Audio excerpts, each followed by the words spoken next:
بسم اللہ. بسم الله والصلاة والسلام على رسول الله وعلى آله وصحبه أجمعين. أما بعد، قال المصنف رحمه الله تعالى: وأن الإيمان قول باللسان وإخلاص بالقلب وعمل بالجوارح، يزيد بزيادة الأعمال وينقص بنقصها، فيكون فيها النقص وفيها الزيادة، ولا يكمل قول الإيمان إلا بالعمل، ولا قول وعمل إلا بالنية، ولا قول وعمل ونية إلا بموافقة السنة، وأنه لا يكفر أحد بذنب من أهل القلة، وأن الشهداء أحياء عند ربهم يرزقون، وأرواح أهل السعادة باقية ناعمة إلى يوم يبعثون، وأرواح أهل الشقاوة معذبة إلى يوم الدين، وأن المؤمنين يفتنون في قبورهم ويسألون، يثبت الله الذين آمنوا بالقول الثابت في الحياة الدنيا وفي الآخرة. جو عبارت پڑھی گئی ہے اس کا کچھ حصہ پہلے بھی پڑھا گیا ہے. اب آج کا درس ابھی شروع کرتے ہیں. بسم اللہ والصلاۃ والسلام علی رسول اللہ وعلی آلہ وصحبہ ومن اہتدی بہدیہ. اما بعد، ایمان مجموعہ ہے تصدیق قلبی، اقرار لسانی اور عمل جوارحی کا. دل میں کسی بات کا پکا یقین ہو، دل کسی چیز کی بلا ریب بلا شک تصدیق کرتا ہو، اور اگر اسی چیز کا آپ اقرار زبان سے کرتے ہیں اور جس چیز کا دل میں آپ کے یقین ہے، زبان سے جس کا اقرار ہے، اس کے تقاضے کے مطابق آپ عمل کرتے ہیں تو آپ کا ایمان مکمل ہے.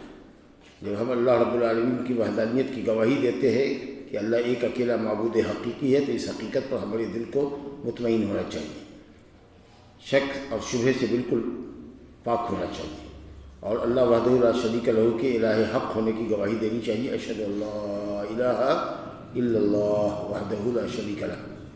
اور اسی طریقے سے توحید کے تقاضے کو عملی طور پر ہم انجام دیں کہ اپنی تمام عبادتوں کو اللہ کے لیے خالص کریں، تب جا کر کے ہمارا یہ ایمان صحیح ہوگا. اسی طریقے سے محمد صلی اللہ علیہ وسلم پر ایمان لاتے ہیں، یعنی آپ کی رسالت پر ہمارا دل مطمئن ہے کہ آپ اللہ تعالیٰ کے برگزیدہ رسول ہے، آخری نبی اور رسول ہے، آپ کے بعد کوئی نبی نہیں آئے گا.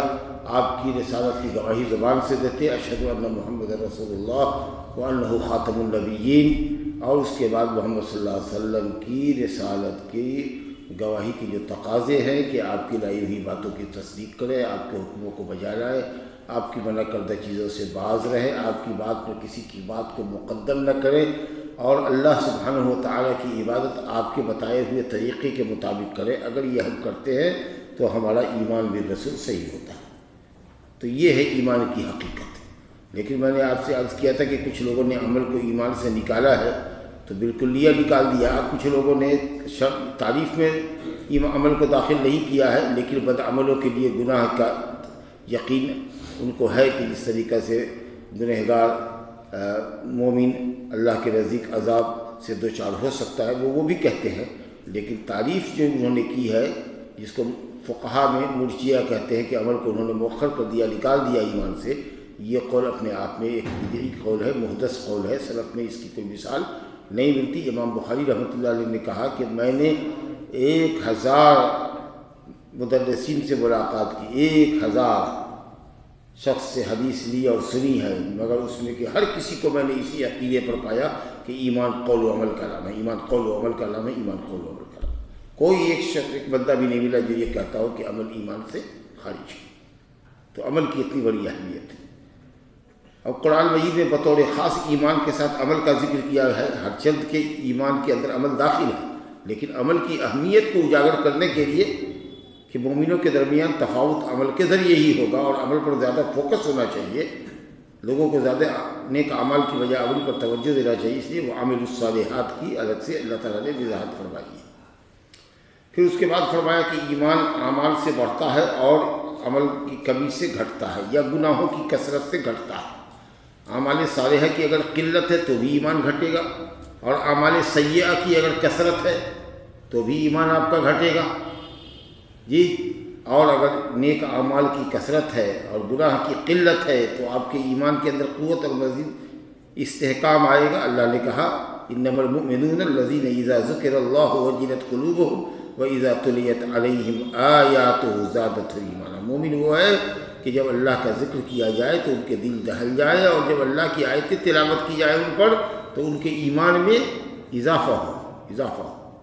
اسی طریقے سے کہا وَمَا زَادَهُمْ إِلَّا إِيمَانًا وَتَسْلِيمًا، جی، اور اسی طریقے سے قرآن مجید میں ہے أَيُّكُمْ زَادَتْهُ هَٰذِهِ إِيمَانًا فَأَمَّا الَّذِينَ آمَنُوا فَزَادَتْهُمْ إِيمَانًا۔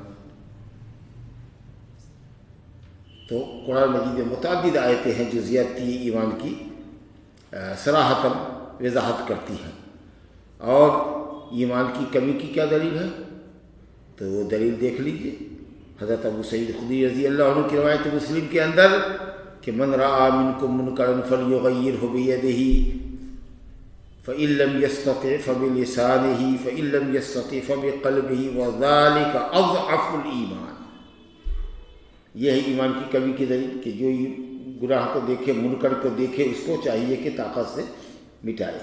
تو جس کو طاقت ہو انکار منکر پر مٹانے پر وہ طاقت کا استعمال کرے، جس کو طاقت نہ ہو وہ نہ کرے۔ طاقت عام طریقہ سے کس کو ہوتی ہے؟ حاکم وقت کو ہوتی ہے، پولیس کو ہوتی ہے، لا اینڈ آرڈر کو ہاتھ میں کبھی نہیں لینا چاہیے، سمجھا کہ نہیں؟ اللہ ہے کہ آپ کے پاس اقتدار ہو، اختیار ہو، یا پھر آپ کا اقتدار اور اختیار آپ کی بیوی پر ہے، آپ کے بچوں پر ہے، تو اگر وہ خلاف شرع کر رہے ہیں تو آپ ان کو طاقت سے روکیے، سمجھائیے، ضرورت پڑے تو ان کی تنبیہ کیجیے۔ لیکن سڑک چلتے چلتے آدمی اگر کوئی تعویذ پہنے ہوا ہے تو آپ اس کو سمجھانے ہی کے مکلف ہیں کہ بھائی اس کو اتار لو، یہ ٹھیک نہیں ہے، یہ تمہاری تکلیف کو اور بڑھا دے گا، تمہارا ایمان کمزور ہو جائے گا، تم سمجھو کہ اسی کی وجہ سے ہم کو شفا ملتی ہے۔ اور پھر اگر یہ قرآن کی آیات وغیرہ پر مشتمل ہے تو اس کو لے کر کے پیشاب پخانے پر بیٹھتے ہیں، یہ کلام الہی کی توہین ہے، یہ سمجھا سکتے ہیں۔ ہاتھ ڈالا اور بغیر پوچھے ہوئے اس کی طاقت، اپنی طاقت کا مظاہرہ کیا اور بازار میں توڑتے پھرے تو ہو سکتا ہے کہ کہیں جوتے بھی پڑ جائے گا آپ کو، اور مقدمہ آگے بڑھے گا تو پولیس تک بھی چلے جائیے گا، جیل کی سلاخوں کے پیچھے بند کر دیے جائیے گا۔ تو یہ سب کام نہیں کرنا ہے، لا اینڈ آرڈر کو اپنے ہاتھ میں نہیں لینا، سمجھائیے۔ اور اگر اس کی بھی طاقت نہیں تو نبی صاحب نے فرمایا کہ برائی کرنے والے سے، منکر کرنے والے سے دل سے برا جانو، ایسے شخص کو دل سے برا جانو۔ دل سے برا جاننے کا مطلب یہ کہ کھانا پینا، نشست برخاست ایسے لوگوں کے ساتھ مت رکھو، دوستی مت جماؤ ان کے ساتھ، اور یہ ایمان کا سب سے کم ترین درجہ ہے، اس کے نیچے تو کوئی درجہ ہی نہیں ہے ایمان کا۔ کیسے بے غیرت مسلمان ہو جو دل کا مذاق اڑا رہا ہے اس کے ساتھ تمہاری دوستی ہے، اس کے ساتھ یاری ہے، کھاتے ہو پیتے ہو، ساتھ ہاتھ میں ہاتھ ڈال کے چلتے ہو، نماز کے لیے اذان ہوتی ہے تو تم مسجد آتے ہو، وہ گھر جاتا ہے، کیسی دوستی ہے تمہاری اس شخص سے؟ کہ یہ کمزور ترین درجہ ہے ایمان کا۔ تو معلوم ہوا کہ ایمان کا کمزور ترین درجہ بھی ہوتا ہے اور ایمان کا اعلیٰ ترین درجہ بھی ہوتا ہے۔ تو ایمان میں کمی بڑی ہوئی کہ نہیں ہوئی؟ کمی بیشی ہوئی نا بھائی۔ اسی طریقے سے کہا کہ الایمان بضع وسبعون شعبۃ اعلاها لا الہ الا کلمۃ لا الہ الا اللہ یقول لا الہ الا اللہ وادناها اماطۃ الاذى عن الطریق والحیاء شعبۃ من الایمان۔ ایمان کی 73 سے زائد شاخیں ہیں، 79 شاخیں ہیں، 79۔ سب سے اوپر کی شاخ، سب سے بلند ترین شاخ لا الہ الا اللہ، سب سے ادنا راستے سے تکلیف دہ چیزوں کا ہٹانا، اور حیا ایمان کی ایک بلند شاخ ہے، اچھی شاخ ہے، شعبۃ من ایمان۔ اسی طریقے سے حدیث میں آیا ہے عورتوں کے تعلق سے آپ نے فرمایا کہ میں نے کسی بھی ناقص العقل کو، ناقص الدین کو عورتوں جیسا نہیں پایا، کہ تم میں کا کوئی زندگی بھر بیوی پر احسان کرتا رہے اور اس کے باوجود بھی یہ ایک وقت آئے گا جب کبھی اس کی حاجت تم نے پوری نہیں کی تو وہ یہ کہے گی کہ اس مرد سے کبھی مجھ کو آرام نہیں ملا، کبھی اس نے میری حاجت پوری نہیں کی۔ یہ تو بد دماغی ہے اس کی کہ اچھے عقل مند آدمی کے ذہن کو چاٹ جاتی ہے، کھا جاتی ہے، باولا کر دیتی ہے۔ اذهب للرجل بالرجل الحازم، حازم عقل مند دانا بینا شخص جو ہر معاملے کو ٹھیک طریقے سے کرنا چاہتا ہے، جاننا چاہتا ہے، اس کے بھی بھیجے کو کھا جاتی ہے، ختم کر دیتی ہے۔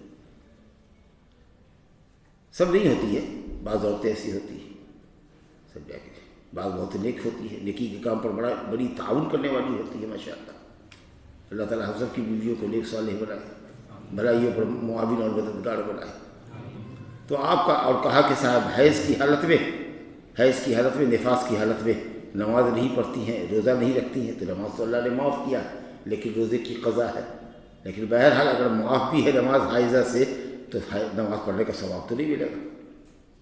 اور مرد حضرات کو اللہ تعالیٰ نے اس عذر سے پاک کیا ہے تو وہ ہمیشہ نماز پڑھتے ہیں، تو ظاہر ہے کہ ثواب میں عورتوں سے آگے بڑھ جائیں گے، مرد کی نہیں بڑھیں گے. ارے وہ ماہواری کے ایام میں نماز نہیں پڑھتی ہے، شریعت نے اس کو معذور سمجھا ہے، تو معذور سمجھا ہے تو گناہ نہیں لگے گا، ٹھیک ہے، لیکن ثواب بھی ملے گا، ثواب نہیں ملے گا. اور آپ مرد ہیں، آپ کے پاس ماشاءاللہ کیا کہے آپ کو کہ آپ تو ہمیشہ پاک ہی رہتے ہیں جی، تو آپ کے مقابلے میں عورتوں کو ناقص العقل کہا گیا ہے، ناقص الدین کہا گیا ہے. اس کا مطلب کامل الدین ناقص الدین ہے. کامل الایمان نصف الایمان، کہا الصبر نصف الایمان، تو آدھا بھی ایمان ہوتا ہے، تہائی بھی ہوتا ہے، پورا بھی ایمان ہوتا ہے. جہنم کے دن کہا جائے گا ان لوگوں کو نکالو جن کے دل میں ایمان رائی کے دانے کے برابر ہے، عمل رائی کے دانے کے برابر، ان کو نکالو. تو کسی کے دل میں اگر ایمان اور عمل رائی کے دانے کے برابر ہے تو کسی کے دل میں پہاڑ کے برابر بھی ہے بفضل ہی تعالیٰ. تو بہت ساری دلیلیں ہیں جو ایمان کی کمی اور زیادتی پر دلالت کرتی ہیں. اور میں نے عرض کیا تھا پیچھے اس سے قبل کے درس میں کہ اگر کہیں جیسا کہنے والے کہتے ہیں کہ ایمان ہو تصدیق، الایمان ہو تصدیق، تصدیق قلبی، تو تصدیق قلبی کے اندر بھی جس قدر دلائل پر آپ غور کیجئے گا اس قدر آپ کے دل کے اندر روشنی آئے گی، شرح صدر آئے گا، اور اللہ کی وحدانیت پر اسی قدر آپ کا ایمان مضبوط ہوگا. تو کہا کہ ایمان کے اندر نقص اور زیادتی بھی ہوتی ہے. ولا یکمل قول الایمان الا بالعمل، کہتے ہیں کہ قول سے کام نہیں چلے گا، بلکہ یہ لگا دیجئے کہ قول اور اعتقاد سے بھی کام نہیں چلے گا جب تک کہ عمل نہ ہو. قول اور اعتقاد کافی نہیں ہے جب تک کہ عمل نہ ہو. ایمان آپ کا صحیح نہیں ہے بغیر عمل کے. ولا قول وعمل الا بنیہ، اور کسی کے پاس قول اور عمل تو ہے لیکن دل میں ایمان پختہ نہیں ہے، توحید خالص نہیں ہے اس کے دل میں، اللہ کو وہ خالص بلا شرکت غیر ایک معبود نہیں سمجھتا ہے، تو اس کا کوئی بھی قول اور کوئی بھی عمل دینی معتبر نہیں ہوگا جب تک کہ توحید مضبوط نہ ہو. تو کہا کوئی قول کوئی عمل نہیں ہے مگر نیت سے، اخلاص ہو، اللہ کی توحید ہو. انما الاعمال بالنیات. اور آگے کا جملہ دیکھیے کیا سلفیت ہے، کہا ولا قول ولا عمل ولا نیہ. اللہ اکبر. کوئی قول کوئی عمل کوئی نیت درست نہیں ہوگی الا بموافقت السنہ، جب تک کہ سنت کی تابعداری اور پیروی نہ ہو. اخلاص میں ڈوب کر تم عبادت کرتے ہو، صرف اللہ کی رضا کے لیے کرتے ہو، اور کام بھی کر رہے ہو، اچھا ہی کام ہے، کوئی تو نہیں کہے گا کہ برا کر رہے ہو. میلاد پڑھ رہے ہو، نبی صلی اللہ علیہ وسلم کی تعریف پڑھ رہے ہو، منقبت پڑھ رہے ہو، واعظ و بیان کر رہے ہو، سب کچھ اچھا کر رہے ہو، لیکن نبی صلی اللہ علیہ وسلم کی سنت نہیں ہے کہ 15ویں شعبان کو آپ واعظ و بیان کیا کرتے تھے. تو چاہے جتنا اخلاص ہو اور جتنا اچھا واعظ ہو، جب بیان ہو، قول و عمل ہو، نبی صلی اللہ علیہ وسلم کی سنت کی مہر نہیں لگی ہے تو ردی کی ٹوکری میں ڈال دیا جائے گا. بہت خوبصورت جملہ ہے، سونے کے پانی سے لکھنے کے لائق ہے کہ کوئی بھی قول و عمل، کوئی بھی قول اور عقیدہ، کوئی بھی اعتقاد اور قول بغیر عمل کے معتبر نہیں. کوئی بھی قول و عمل بغیر اعتقاد کے معتبر نہیں. گویا کہ اعتقاد، قول اور عمل تینوں کا مجموعہ چاہیے. اور جب عقیدہ صحیح ہے، قول آپ کا ہے، عمل آپ کا صحیح ہے، تو اب اس سب کو چاہیے سنت کی پیروی، سنت کی موافقت. کیونکہ نبی صلی اللہ علیہ وسلم نے فرمایا من عمل عملا لیس علیہ امرنا فہو رد. جس نے کوئی بھی عمل کیا، بڑے سے بڑا عمل کر لے، لیکن اگر اس پر نبی صلی اللہ علیہ وسلم کا حکم نہیں ہے، دلیل نہیں ہے شریعت کی، تو وہ عمل مردود ہے، ضائع اور برباد. من احدث فی امرنا ھذا ما لیس منہ فہو رد. جس نے دین میں کوئی نئی چیز ایجاد کی جس پر ہمارا حکم نہیں ہے تو وہ مردود ہے. اور تم نے ایجاد تو نہیں کی، ایجاد تو کسی اور نے کی، لیکن کسی کی ایجاد کردہ پر تم عمل کر رہے ہو تو من عملہ کے اندر داخل ہو گئے، جس نے عمل کیا. تو یہ من عملہ والی حدیث جو ہے اعم و اشمل، اور من احدث جس نے بدعت ایجاد کی اس کو شامل ہے. من عملہ کی حدیث ہر اس شخص کو شامل ہے جو بدعت پر عمل کرے، چاہے اس کی ایجاد کرتا ہو کہ کسی کی بھی ایجاد کرتا ہو. تو یہ مسلم شریف کی روایت ہے من عمل عملا. اور من احدث فی امرنا ھذا یہ بخاری مسلم دونوں کی روایت متفق علیہ، اور دونوں کی راویہ حضرت ام المومنین عائشہ رضی اللہ عنہا ہے. تو اس لیے انما الاعمال بالنیات عمل کی باطنی کسوٹی ہے کہ اخلاص اور للہیت ہے کہ نہیں تمہارے اس عمل میں، رضا الہی ہے کہ نہیں، اور دوسری ظاہری کسوٹی ہے من عمل عملا لیس علیہ امرنا فہو رد. تو آپ کہہ سکتے ہیں کہ کوئی بھی عمل صالح تبھی ہوگا جب اس کے اندر دو شرط پائی جائے گی، اللہ کی رضا اور خوشنودی، نبی صلی اللہ علیہ وسلم کی سنت کی پیروی. اور دونوں کی دلیل یہی انما الاعمال بالنیات، عمل کا دار و مدار نیت پر ہے. جب تک نیت حسنہ نہیں ہوگی، نیت خالصہ نہیں ہوگی، اللہ کے لیے آپ کی نیت خالص نہیں ہوگی، عبادت نہیں ہوگی، اسی طریقے سے محمد صلی اللہ علیہ وسلم کی سنت کی پیروی خالص نہیں ہوگی تو آپ کا عمل مقبول نہیں ہوگا. باللہ التوفیق. اس کے بعد آگے فرماتے ہیں وَأَنَّهُ لَا يَكْفُرُ أَحَدٌ بِذَنْبٍ مِّنْ أَهْلِ الْقِبْلَةِ، اہل قبلہ میں سے یعنی مسلمان جو قبلہ کی طرف کعبۃ اللہ کی طرف رخ کر کے نماز پڑھتا ہے، اہل قبلہ، وہ کسی بڑے سے بڑے کسی گناہ کی وجہ سے کافر نہیں ہو سکتا. لا يَكْفُرُ أَحَدٌ بِذَنْبٍ، کسی گناہ سے، شرک کے علاوہ کسی گناہ کی وجہ سے وہ کافر نہیں ہو سکتا. لیکن ہاں اگر کسی گناہ کو جس کو شریعت نے حرام کیا ہے اگر وہ حلال سمجھ کر کے کرتا ہے تب وہ کافر ہو جائے گا. زناکار اگر زناکاری کرتا ہے یہ سمجھ کر کے یہ حرام ہے، لیکن وہ اس میں لذت ملتی ہے، لیکن وہ اس عمل کو حرام سمجھتا ہے تب وہ کافر نہیں ہے، ناقص مومن ہے، فاسق ہے، فاجر ہے. اصلاً وہ مومن ہے اور اپنے عمل کی وجہ سے فاسق ہے. لیکن اگر کہے کہ نہیں زنا حلال ہے، چوری حلال ہے، شراب میں اس لیے پیتا ہوں کہ شراب حلال ہے، واللہ کافر ہو جائے گا، اسلام سے خارج. کوئی روزہ نہیں رکھتا لیکن اگر کہو تو شرماتا ہے، لجاتا ہے. لیکن اگر کہ نہیں میں روزے کو فرض نہیں مانتا، کافر ہے بے اتفاق امت مسلمین، بے اجماع المسلمین کافر ہے. لیکن اگر فرضیت اور وجوب کا قائل ہے، حرام اشیاء کی حرمت کا قائل ہے، لیکن کسی واجب کا ترک کرتا ہے کبھی یا کسی گناہ کا ارتکاب کرتا ہے تو اس کی وجہ سے وہ مسلمان اسلام سے خارج نہیں ہوتا. لیکن مکمل مسلمان بھی نہیں رہتا، مکمل مسلمان بھی نہیں رہتا، ناقص مسلمان ہوتا، ڈیمیج ہے، اس کا ایمان کمزور ہے، ڈیمیج ہے. لیکن کیا بتایا آپ کو کہ خوارج اور معتزلہ کیا کہیں گے کہ وہ کافر ہو جائے گا، پھر توبہ کرے سچی توبہ تب اسلام میں پلٹے گا، اور اگر نہیں بغیر توبہ کے مر گیا تو جاؤ ہمیشہ کے جہنم میں رہو گے، تم اور بت پرست ابو لہب ابو جہل ایک ہی ساتھ رہو گے. لا حول ولا قوت الا باللہ.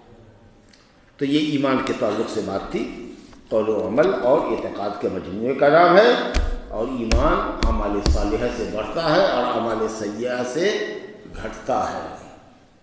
اور جس قدر دلائل میں غور و فکر کریں گے اسی قدر ایمان دل کے اندر بھی بڑھے گا ورنہ گھٹے گا. صرف اعتقاد اور قول کافی نہیں ہے جب تک کہ عمل نہ ہو، اور صرف قول و عمل کافی نہیں ہے جب تک کہ اعتقاد صحیح نہ ہو، نیت صحیح نہ ہو، توحید خالص نہ ہو.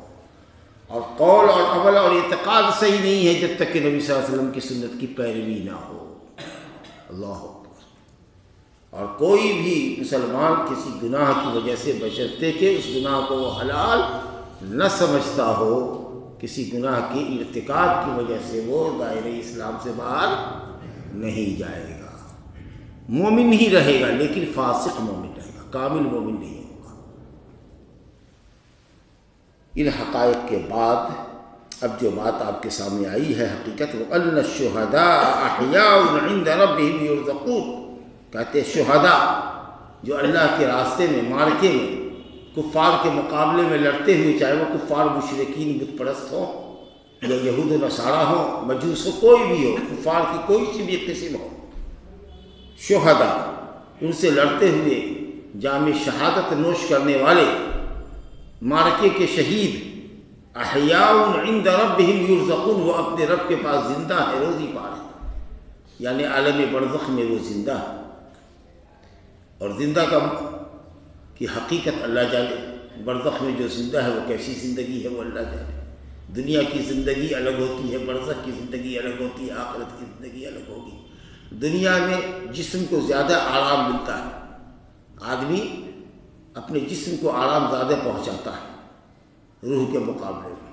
اور برزخ میں نعمت یا عذاب روح پر زیادہ ہوتا ہے، جسم پہ کم ہوتا ہے، سمجھا؟ اور آخرت میں جنت ہو یا جہنم میں ہو، اس میں روح اور جسم دونوں کو آرام برابر ملے گا اور دونوں کو تکلیف برابر سے ہوگی۔ دنیا میں جسم کو آرام زیادہ ہے، روح کو آرام کم ہے، اور برزخ میں مرنے کے بعد روح کو آرام زیادہ ہے جنت میں، یا روح کو تکلیف زیادہ ہے جہنم میں۔ جو جسم کی ٹھٹھری قبر میں پڑی ہوئی ہے اس کے اوپر ہلکا عذاب ہوتا ہے ادھر سے، لیکن روح کو زیادہ تر پایا جاتا ہے۔ اور جنت میں ماشاءاللہ جسم اور روح دونوں اللہ تعالیٰ کی نعمت سے برابر سے فائدہ اٹھائے گی۔ تو بہرحال عالم برزخ میں شہداء عام لوگوں کے مقابلے میں ظاہر تب تو انبیاء کے بعد ہی ظاہر ہے کہ شہداء کا مقام، سمجھا کہ نہیں؟ تو یہ جو شہداء ہیں اپنے رب کے پاس روزی پا رہے ہیں، زندہ ہیں، روزی پا رہے ہیں شہداء، لیکن قرآن نے کہہ دیا وَلَٰكِن لَا تَشْعُرُونَ، تم اس کی زندگی کا شعور نہیں رکھتے، تم ان کی زندگی کا شعور نہیں رکھتے۔ عالم برزخ عالم غیبی ہے، اس کی کیفیت کو آپ نہیں سمجھ سکتے۔ وَلَا تَحْسَبَنَّ الَّذِينَ قُتِلُوا فِي سَبِيلِ اللَّهِ أَمْوَاتًا، جو لوگ اللہ کے راستے میں قتل کر دیے گئے ان کو مردہ نہ کہو۔ مردہ تو مطلب اس والے کہ نہیں کہ ان کا وجود ختم ہو گیا، نیک نامی ان کی باقی ہے، احیاء عند ربہم، وہ اپنے رب کے پاس زندہ ہے، احیاء عند ربہم لا احیاء فی الدنیا، الانبیاء احیاء فی قبورہم لیسوا باحیاء فی الدنیا، دنیا میں زندہ نہیں ہے، دنیا کے اعتبار سے مر گئے، انتقال کر گئے۔ قبر میں انبیاء کرام زندہ ہیں، لیکن ان کی زندگی کی حقیقت تم نہیں جانتے، وہ زندگی الگ ہے دنیا کی زندگی سے۔ لیکن کسی کا یہ کہنا کہ قبر کی زندگی انبیاء کرام کی یا نبی صلی اللہ علیہ وسلم کی دنیا کی زندگی سے اقوا ہے، کھاتے ہیں پیتے ہیں اور نعوذ باللہ بیوی سے سنگ صحبت بھی کرتے ہیں، یہ کس قدر جسارت ہے، یہ محبت رسول ہے یا توہین رسول ہے؟ یہ تو فیصلہ عقل والے ہی کریں گے۔ حالانکہ وہاں بھی نعمت نبی صلی اللہ علیہ وسلم کو روح کو جنت میں اعلیٰ علین میں جو مل رہی ہے وہ جسم سے زیادہ نعمت حاصل ہے۔ تو شہداء اللہ کے نزدیک زندہ ہیں، یرزقون، روزی پا رہے ہیں۔ اور حدیث میں ہے نا کہ شہداء کی روح اللہ تعالیٰ سبز چڑیے کی پیٹ میں رکھتا ہے، فی اجواف طیر خضر، ہری چڑیا کے پیٹ میں شہداء کی روح ہوتی ہے، تسرح من الجنت ما شاء، جہاں چاہتی ہے جنت میں چڑھتی چھپتی، وتأوی الی قنادیل معلقہ، اور بسیرا کرتی ہے ان قندیلوں پر جو عرش الہی سے لٹکا دی گئی ہے۔ جبکہ عام مومنین کی جو روح ہوتی ہے وہ چڑیے کی شکل میں ہوتی ہے، یعنی اس سے کمتر ہوتی ہے، وہ بھی جنت کے کسی پیڑ پر بسیرا کرتی ہے۔ وَأَرْوَاحُ أَهْلِ السَّعَادَةِ بَاقِيَةٌ نَاعِمَةٌ إِلَى يَوْمِ يُبْعَثُونَ، اہل سعادت نیک بخت یعنی مومنین کی روحیں باقی رہتی ہیں، نعمتوں میں رہتی ہیں، الی یوم یبعثون، اس دن تک جب تک کہ ان کے جسم قبروں سے اٹھائے نہ جائیں اور روحوں کو جسم میں ڈالا نہ جائے، اس وقت تک اہل سعادت کی روحیں، نیک روحیں جنت میں علیین میں نعمت پا رہی ہیں۔ پھر جب انسان کی باڈی نکلنی ہوگی اور بعث بعد الموت کا وقت آئے گا، قیامت قائم ہوگی، لوگ حساب و کتاب کے لیے حاضر ہوں گے، تو ان کے جسموں کے اندر روح ڈال دیا جائے گا اور پھر وہ آ جائیں گے حساب و کتاب کے لیے۔ تو الحمدللہ باسعادت روحیں جنت میں اللہ کی نعمتوں سے لطف اندوز ہو رہی ہیں الی یوم یبعثون، جبکہ بدبختوں کی روحیں قیامت تک کے لیے عذاب سے گزاری جا رہی ہیں، جہنم میں ڈالی گئی ہوئی ہے۔ تو دوزخ اور جنت کے بنانے کا ایک فائدہ یہ بھی ہے کہ پہلے سے موجود ہے، جو یہ روحیں جو لوگوں کی جا رہی ہیں وہ جنت میں، جنتی روحیں جنت میں جا رہی ہیں، دوزخی روحیں دوزخ میں جا رہی ہیں، سمجھا؟ اور حدیث میں بھی آتا ہے کہ جب مومن جواب دے دیتا ہے تو پھر اللہ رب العالمین اس کے لیے قبر میں جنت کی کھڑکیاں کھلوا دیتا ہے، جنت کے بستر بچھوا دیتا ہے، جہاں سے اس کو خوشبو اور ہوا اور تازگی آتی رہتی ہے۔ تو قبر بھی جنت کی ایک کیاری بن جاتی ہے، اور اسی طریقے سے بدبختوں کی جو قبر ہے وہ جہنم کا گڑھا بن جاتا ہے، اور روحیں جنت میں یا بدبخت روحیں جہنم میں عذاب سے دوچار کی جاتی رہتی ہے۔ یہ سلسلہ پورے برزخ کے طویل وقفے کا ہوگا، دنیا سے جانے سے لے کر اور قبر سے اٹھائے جانے تک ان روحوں کو عذاب دیا جاتا رہے گا، یا وہ روحیں جنت میں، جنتی روحیں جنت کی نعمتوں سے فائدہ اٹھاتی رہیں گی، یہاں تک کہ قیامت کے دن جب مردے اٹھائے جائیں گے تو روحوں کو جسم میں ڈال دیا جائے گا، پھر حساب و کتاب سے گزرنے کے بعد لوگ اپنے اپنے ٹھکانوں پر دائمی ٹھکانوں کی طرف بڑھا دیے جائیں گے۔ تو فرمایا گیا کہ وَأَنَّ الْمُؤْمِنِينَ يُفْتَنُونَ فِي قُبُورِهِمْ وَيُسْأَلُونَ، یاد رکھو بے شک مومنین اپنے قبر میں فتنہ اور امتحان سے دوچار کیے جاتے ہیں، حساب و کتاب ان کا ہوتا ہے۔ کثرت سے حدیث آئی ہے انکم تفتنون فی القبور فی قبورکم مثل او قریبا من فتنة المسیح الدجال، دجال کا جو فتنہ ہوگا، جو دنیا کا سب سے بڑا فتنہ ہوگا، کہ نبی صلی اللہ علیہ وسلم نے اسی طرح کا فتنہ یا قریب اتنا ہی بڑا فتنہ ہے قبر میں۔ فرشتہ آتا ہے پوچھتا ہے ما علمک بہذا الرجل، یا ما کنت تقول فی هذا الرجل الذی بعث فیکم، اس آدمی کے بارے میں تم کیا رائے رکھتے ہو، کیا عقیدہ تھا تمہارا جو تم میں نبی بنا کر بھیجا گیا تھا؟ تو مومن کہتا ہے ہو محمد رسول اللہ جاءنا بالبینات والہدی، وہ محمد اللہ کے رسول تھے، ہمارے پاس اللہ کی طرف سے واضح ہدایت اور واضح آیات لے کر آئے، فآمنا بہ واتبعنا، تو ہم ان پر ایمان لائے، ان کی ہم نے پیروی کی۔ تو فرشتہ کہتا ہے کہ سو جاؤ، ایک دم بے خوف و خطر سے، بے خوف و خطر۔ اور اسی طریقے سے بڑا ابن عازب رضی اللہ عنہ کی روایت ہے بخاری شریف میں، ان المسلم اذا سئل فی القبر، مسلمان سے جب قبر میں سوال کیا جاتا ہے وہ گواہی دیتا ہے یشہد اللہ الہ الا اللہ وان محمد رسول اللہ، فذلك قول اللہ تعالی یثبت اللہ الذین آمنوا بالقول الثابت فی الحیات الدنیا وفی الآخرہ۔ جب مومن سے سوال کیا جاتا ہے قبر میں منکر نکیر کے ذریعے تو وہ گواہی دیتا ہے کہ اشہد اللہ الہ الا اللہ، میں یقین کے ساتھ، علم کے ساتھ، یقین اور سچائی کے ساتھ گواہی دیتا ہوں کہ اللہ کے سوا کوئی عبادت کے لائق نہیں، اور علم و یقین اور سچائی کے ساتھ گواہی دیتا ہوں کہ محمد صلی اللہ علیہ وسلم اللہ کے رسول۔ تو یہ جو جواب دے دیتا ہے تو یہی وہ جواب ہے جس کے متعلق اللہ نے فرمایا ہے کہ یثبت اللہ الذین آمنوا، سورہ ابراہیم کی آیت ہے کہ اللہ ایمان والوں کو دنیا میں بھی قول ثابت کے ذریعے، پختہ قول کے ذریعے ثابت قدم رکھتا ہے، دنیا میں بھی اور آخرت میں بھی رکھے گا۔ یہ برزخ میں جو سوال جواب پر تم کو اللہ نے ثابت رکھا اور صحیح جواب دلوایا، اور دنیا میں توحید پر اور رسالت پر جو اللہ رکھتا ہے یہ اس کی توفیق ہے۔ یہ قول ثابت سے مراد کلمہ توحید لا الہ الا اللہ، یہی ہے قول ثابت، پختہ قول یہی ہے کہ اللہ تعالیٰ ایمان والوں کو اسی توحید کے تقاضوں پر دنیا میں بھی رکھتا ہے، اور یہی اسی قول کے ذریعے اللہ تعالیٰ قبر کے سوال جواب پر بھی اس کو ثابت قدم رکھتا ہے۔ یثبت اللہ الذین آمنوا بالقول الثابت۔ اور حضرت بڑا ابن عازب کی روایت جو مسند احمد میں ہے، لمبی طویل حدیث ہے کہ آپ جیسے ہی اس کو دفنا کر کے پھرتے ہیں، دو فرشتے آ دھمکتے ہیں قبر کے اندر، اس کو اٹھا کے بیٹھتے ہیں، پوچھتے ہیں من ربوں کا، ما دینوں کا، ما علموں کا بہذا الرجل، تیرا دین کیا ہے، تیرا رب کون ہے، تیرا دین کیا ہے؟ کہتا ربی اللہ، دینی الاسلام، اور وما علموں کا بہذا ہوا محمد رسول اللہ۔ تو آواز آتی ہے کہ الافرش لہ من الجنہ، جنت کا بستر ڈال دو، اس کو جنت کا عہدہ بچھا دو، افتح لہ بابا الجنہ، اس کے قبر کا دروازہ جنت کی طرف کھول دو، یاتیہ من روحہا ومن طیبہا، جنت کی خوشبو اور جنت کی خوشگوار ہوا اس کو لگتی رہتی ہے۔ اور بعض روایتوں میں اس کو دکھایا جاتا ہے اس کا ٹھکانہ جہنم کی طرف، کہ دیکھو اگر مومن ہو کر نہ آئے ہوتے، ایمان اور عقیدے کی دولت سے مالا مال نہ ہوتے، اعمال صالحہ کر کے نہیں آتے، تو وہاں ٹھکانہ ہوتا تھا۔ دیکھو کتنا خطرناک ہے، تب اس کے دل میں اور ایمان کی محبت اور اس کو کتنی خوشی حاصل ہوگی کہ اللہ تیرا فضل ہے، تیری توفیق ہے۔ اور جو جواب نہیں دیتا من ربوں کا، ہاں لا ادری، یا اپنے اپنے خداؤں کا نام لے گا، جھال بجاتے تھے، قبر پر جھکے رہتے تھے، پیڑ کے سامنے پڑے رہتے تھے، بزرگ کو خدا مانتے تھے، حاجت روا مانتے تھے۔ دین کیا تھا؟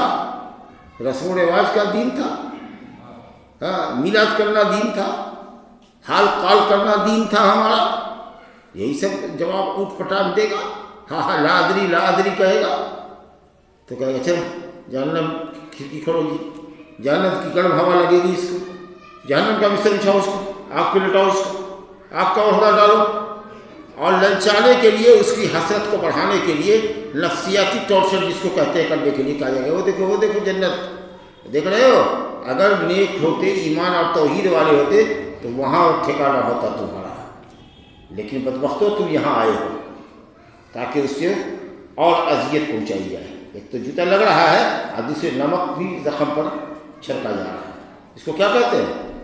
ذہنی ٹارچر۔ جو جسمانی تکلیف سے زیادہ ہوتی ہے، اگر کسی کو ٹارچر کرتے رہیے گا ذہنی طور پر، وہ زیادہ اذیت محسوس کرتا ہے اس بات سے کہ آپ اس کو ترجیح لگا دیجیے، تو نفسیاتی طور پر یہ دباؤ پڑ رہا ہے۔ دیکھو وہ دکھا، وہ ٹھکانا دیکھ رہا ہے بچہ، اگر نیک بن کے آتی تو وہاں گئے ہوتے۔ تو اس طریقے سے مومن کو اس کے مقام اور مرتبے کی رفعت کو بتانے کے لیے اللہ جہنم دکھائے گا، اور جہنمی کو اس کی حسرت بڑھانے کے لیے اللہ تعالیٰ جنت کا ٹھکانہ دکھائے گا۔ اللہ تعالیٰ ہم سب کو عذاب قبر سے محفوظ رکھے۔ تو عذاب قبر حق ہے، اور اس کے سلسلے میں حدیثیں آئی ہیں، کثرت سے آئی ہے۔ اگر عذاب حق نہیں ہے تو کیوں نبی صلی اللہ علیہ وسلم نے ہم کو سکھایا کہ جب تشہد میں بیٹھو تو کہو اللہم انی اعوذ بک من عذاب جہنم واعوذ بک من عذاب القبر واعوذ بک من فتنۃ المحیا والممات واعوذ بک من فتنۃ المسیح الدجال۔ پڑھتے نا وہ نماز میں، اللہ قبر کے عذاب سے بچا۔ معتزلہ کہتے ہیں قبر میں عذاب نہیں ہوتا، نہ قبر میں نعمت ہوتی ہے جی۔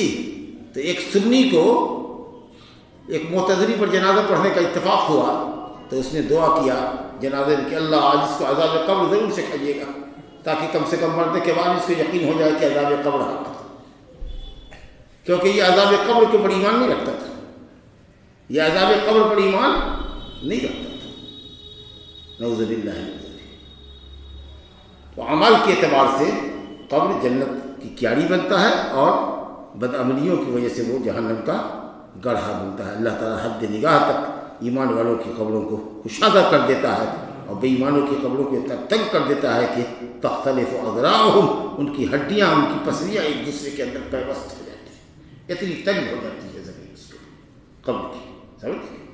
تو مومن کو پوچھا جاتا ہے، انبیاء کرام سے پوچھ نہیں ہوتی، انبیاء کرام سے قبر میں پوچھ نہیں ہوتی، ان کے متعلق پوچھ ہوتی ہے کہ تم کیا کہتے تھے اس آدمی کے متعلق، سمجھا کہ ہاں۔ اس کے بعد اللہ تعالیٰ ثابت قدم رکھے ہم کو، اسی ثابت قدمی کی طرف اللہ تعالیٰ نے ذکر فرمایا، یثبت اللہ الذین آمنوا بالقول الثابت فی الحیات الدنیا۔ یہ دعا پڑھا کرو، اللہم ثبتنی بالقول الثابت فی الحیات الدنیا وفی الآخرہ۔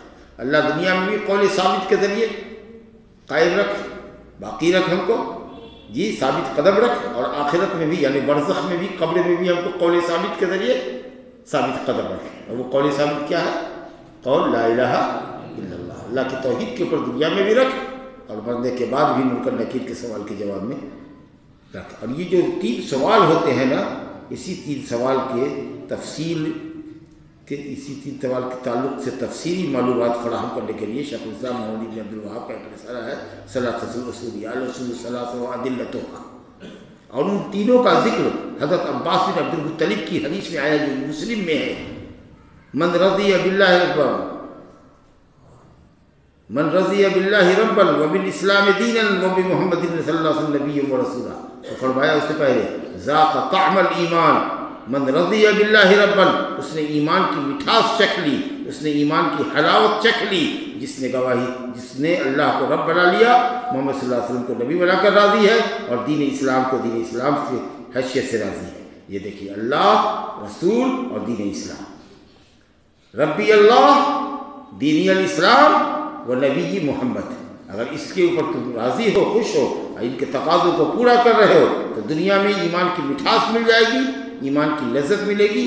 ایمان کی لذت ملنے کا مطلب یہ ہے کہ اللہ سبحانہ تعالیٰ کی اطاعت کرنے میں جی لگے گا، نیکی کی طرف قدم اپنے آپ بڑھتا چلا جائے گا، اور گناہوں سے نفرت ہوتی چلی جائے گی، کیونکہ آپ کو ایمان کی مٹھاس مل گئی، ایمان آپ کی رگوں پہ میں سما گیا۔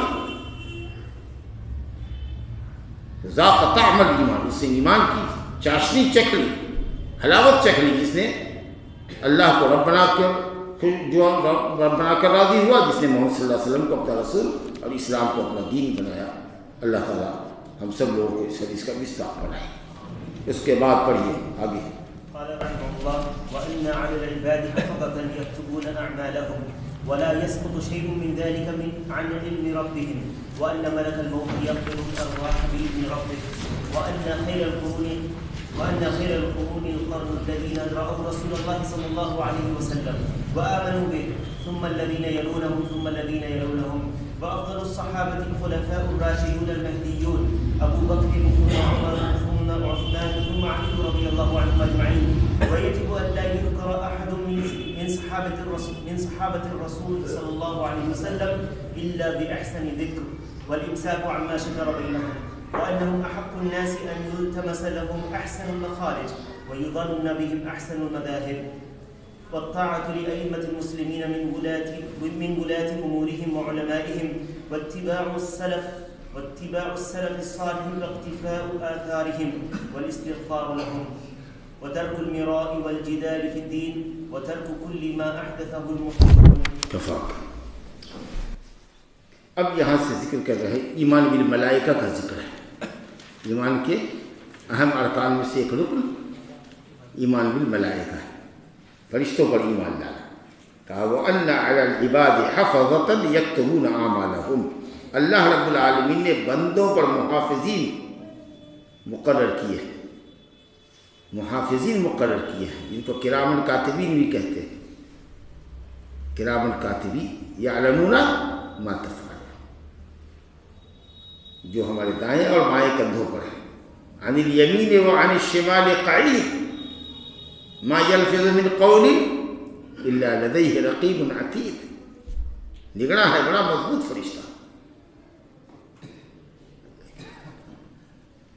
تو فرمایا کہ بندوں پر اللہ تعالیٰ نے حفظہ، حافظ کی جمع، حفظہ حافظ کی جمع، محافظ فرشتے، نگراں فرشتے مقرر کیے. کیا کرتا ہے؟ ہر چھوٹی سے چھوٹی، ہر بڑی سے بڑی بات اس کی لکھو. یکتبون اعمالہم، جو بندوں کے اعمال لکھتے ہیں. ولا یسقط شیء من ذلک، ایک چیز کو بھی ڈراپ نہیں کرتے، کوئی بھی ایک چیز ڈراپ نہیں ہوتی. من ان علم رب، رب تعالیٰ کے علم سے. جو کچھ وہ کر رہا ہے، جو کچھ فرشتے لکھتے ہیں، سب اللہ تعالیٰ کے علم میں. کوئی بھی چیز اللہ کے علم سے ڈراپ نہیں ہوگی. لیکن ہر چیز وہاں لکھی جا رہی ہے کاؤنٹنگ کے لیے. حساب رہے گا، حساب رہے گا کہ تمہارا لکھا ہوا دیکھو، ڈیٹ، دن، وقت، جگہ سب کے ساتھ، پوری تفصیل کے ساتھ تمہارا ریکارڈ ہے کہ تم دیکھ کر کے حیران رہ جاؤ گے کہ ابھی انکار بھی نہیں کر سکتے اس کا. اور انکار کرو گے تو تمہارے اعضاء تمہارے خلاف گواہی دے گے. اليوم نختم على افواههم وتكلمنا ايديهم وتشهد ارجلهم بما كانوا يعملون. زبان پر اللہ مہر لگا دے گا، ہاتھ پیر سے گواہی دے گا تمہارے. تو اللہ تعالیٰ نے محافظین فرشتوں کو مقرر کیا. یہ فرشتے جو ہیں اللہ رب العالمین کی نورانی مخلوق اور عباد المکرمون ہیں، بڑے برگزیدہ بندے ہیں. اللہ تعالیٰ کی نافرمانی جانتے ہی نہیں، صرف حکم کی تابعداری بجا لانا جانتے ہیں، تابعداری کرنا جانتے ہیں، بس یہی ان کا کام. بل عباد المکرمون لا يسبقونه بالقول وهم بأمره يعملون. رب تعالیٰ کے حکم کے انتظار میں ہوتے ہیں، کیسے حکم ہو اور فوراً اس کو بجا لائے. نافرمانی تو جانتے ہی نہیں. اور ان کی تعداد کا علم بھی صحیح اللہ ہی کو ہے. کتنے ہیں فرشتے کوئی نہیں کہہ سکتا. کچھ مشہور فرشتوں کے نام ہم جانتے ہیں، لیکن بڑی بھاری تعداد ہے ان کی. مشہور حدیث سے پڑھا ہوگا، خود اسی میں معراج کی شب والی حدیث، معراج کے واقعے کی تفسیر بیان کرنے والی حدیث یہ کہ بیت المعمور رفع علی بیت المعمور. بیت المعمور ہمارے سامنے اٹھایا گیا، لایا گیا. اس بیت المعمور کے اندر 70,000 فرشتے یومیہ طواف کرتے ہیں. اور جو فرشتہ ایک مرتبہ طواف کرتا ہے اس کی باری قیامت دوبارہ نہیں آئے گی، نیکسٹ چانس نہیں ملے گا اس کا. بتائیے کتنی بڑی تعداد ہے فرشتوں کی.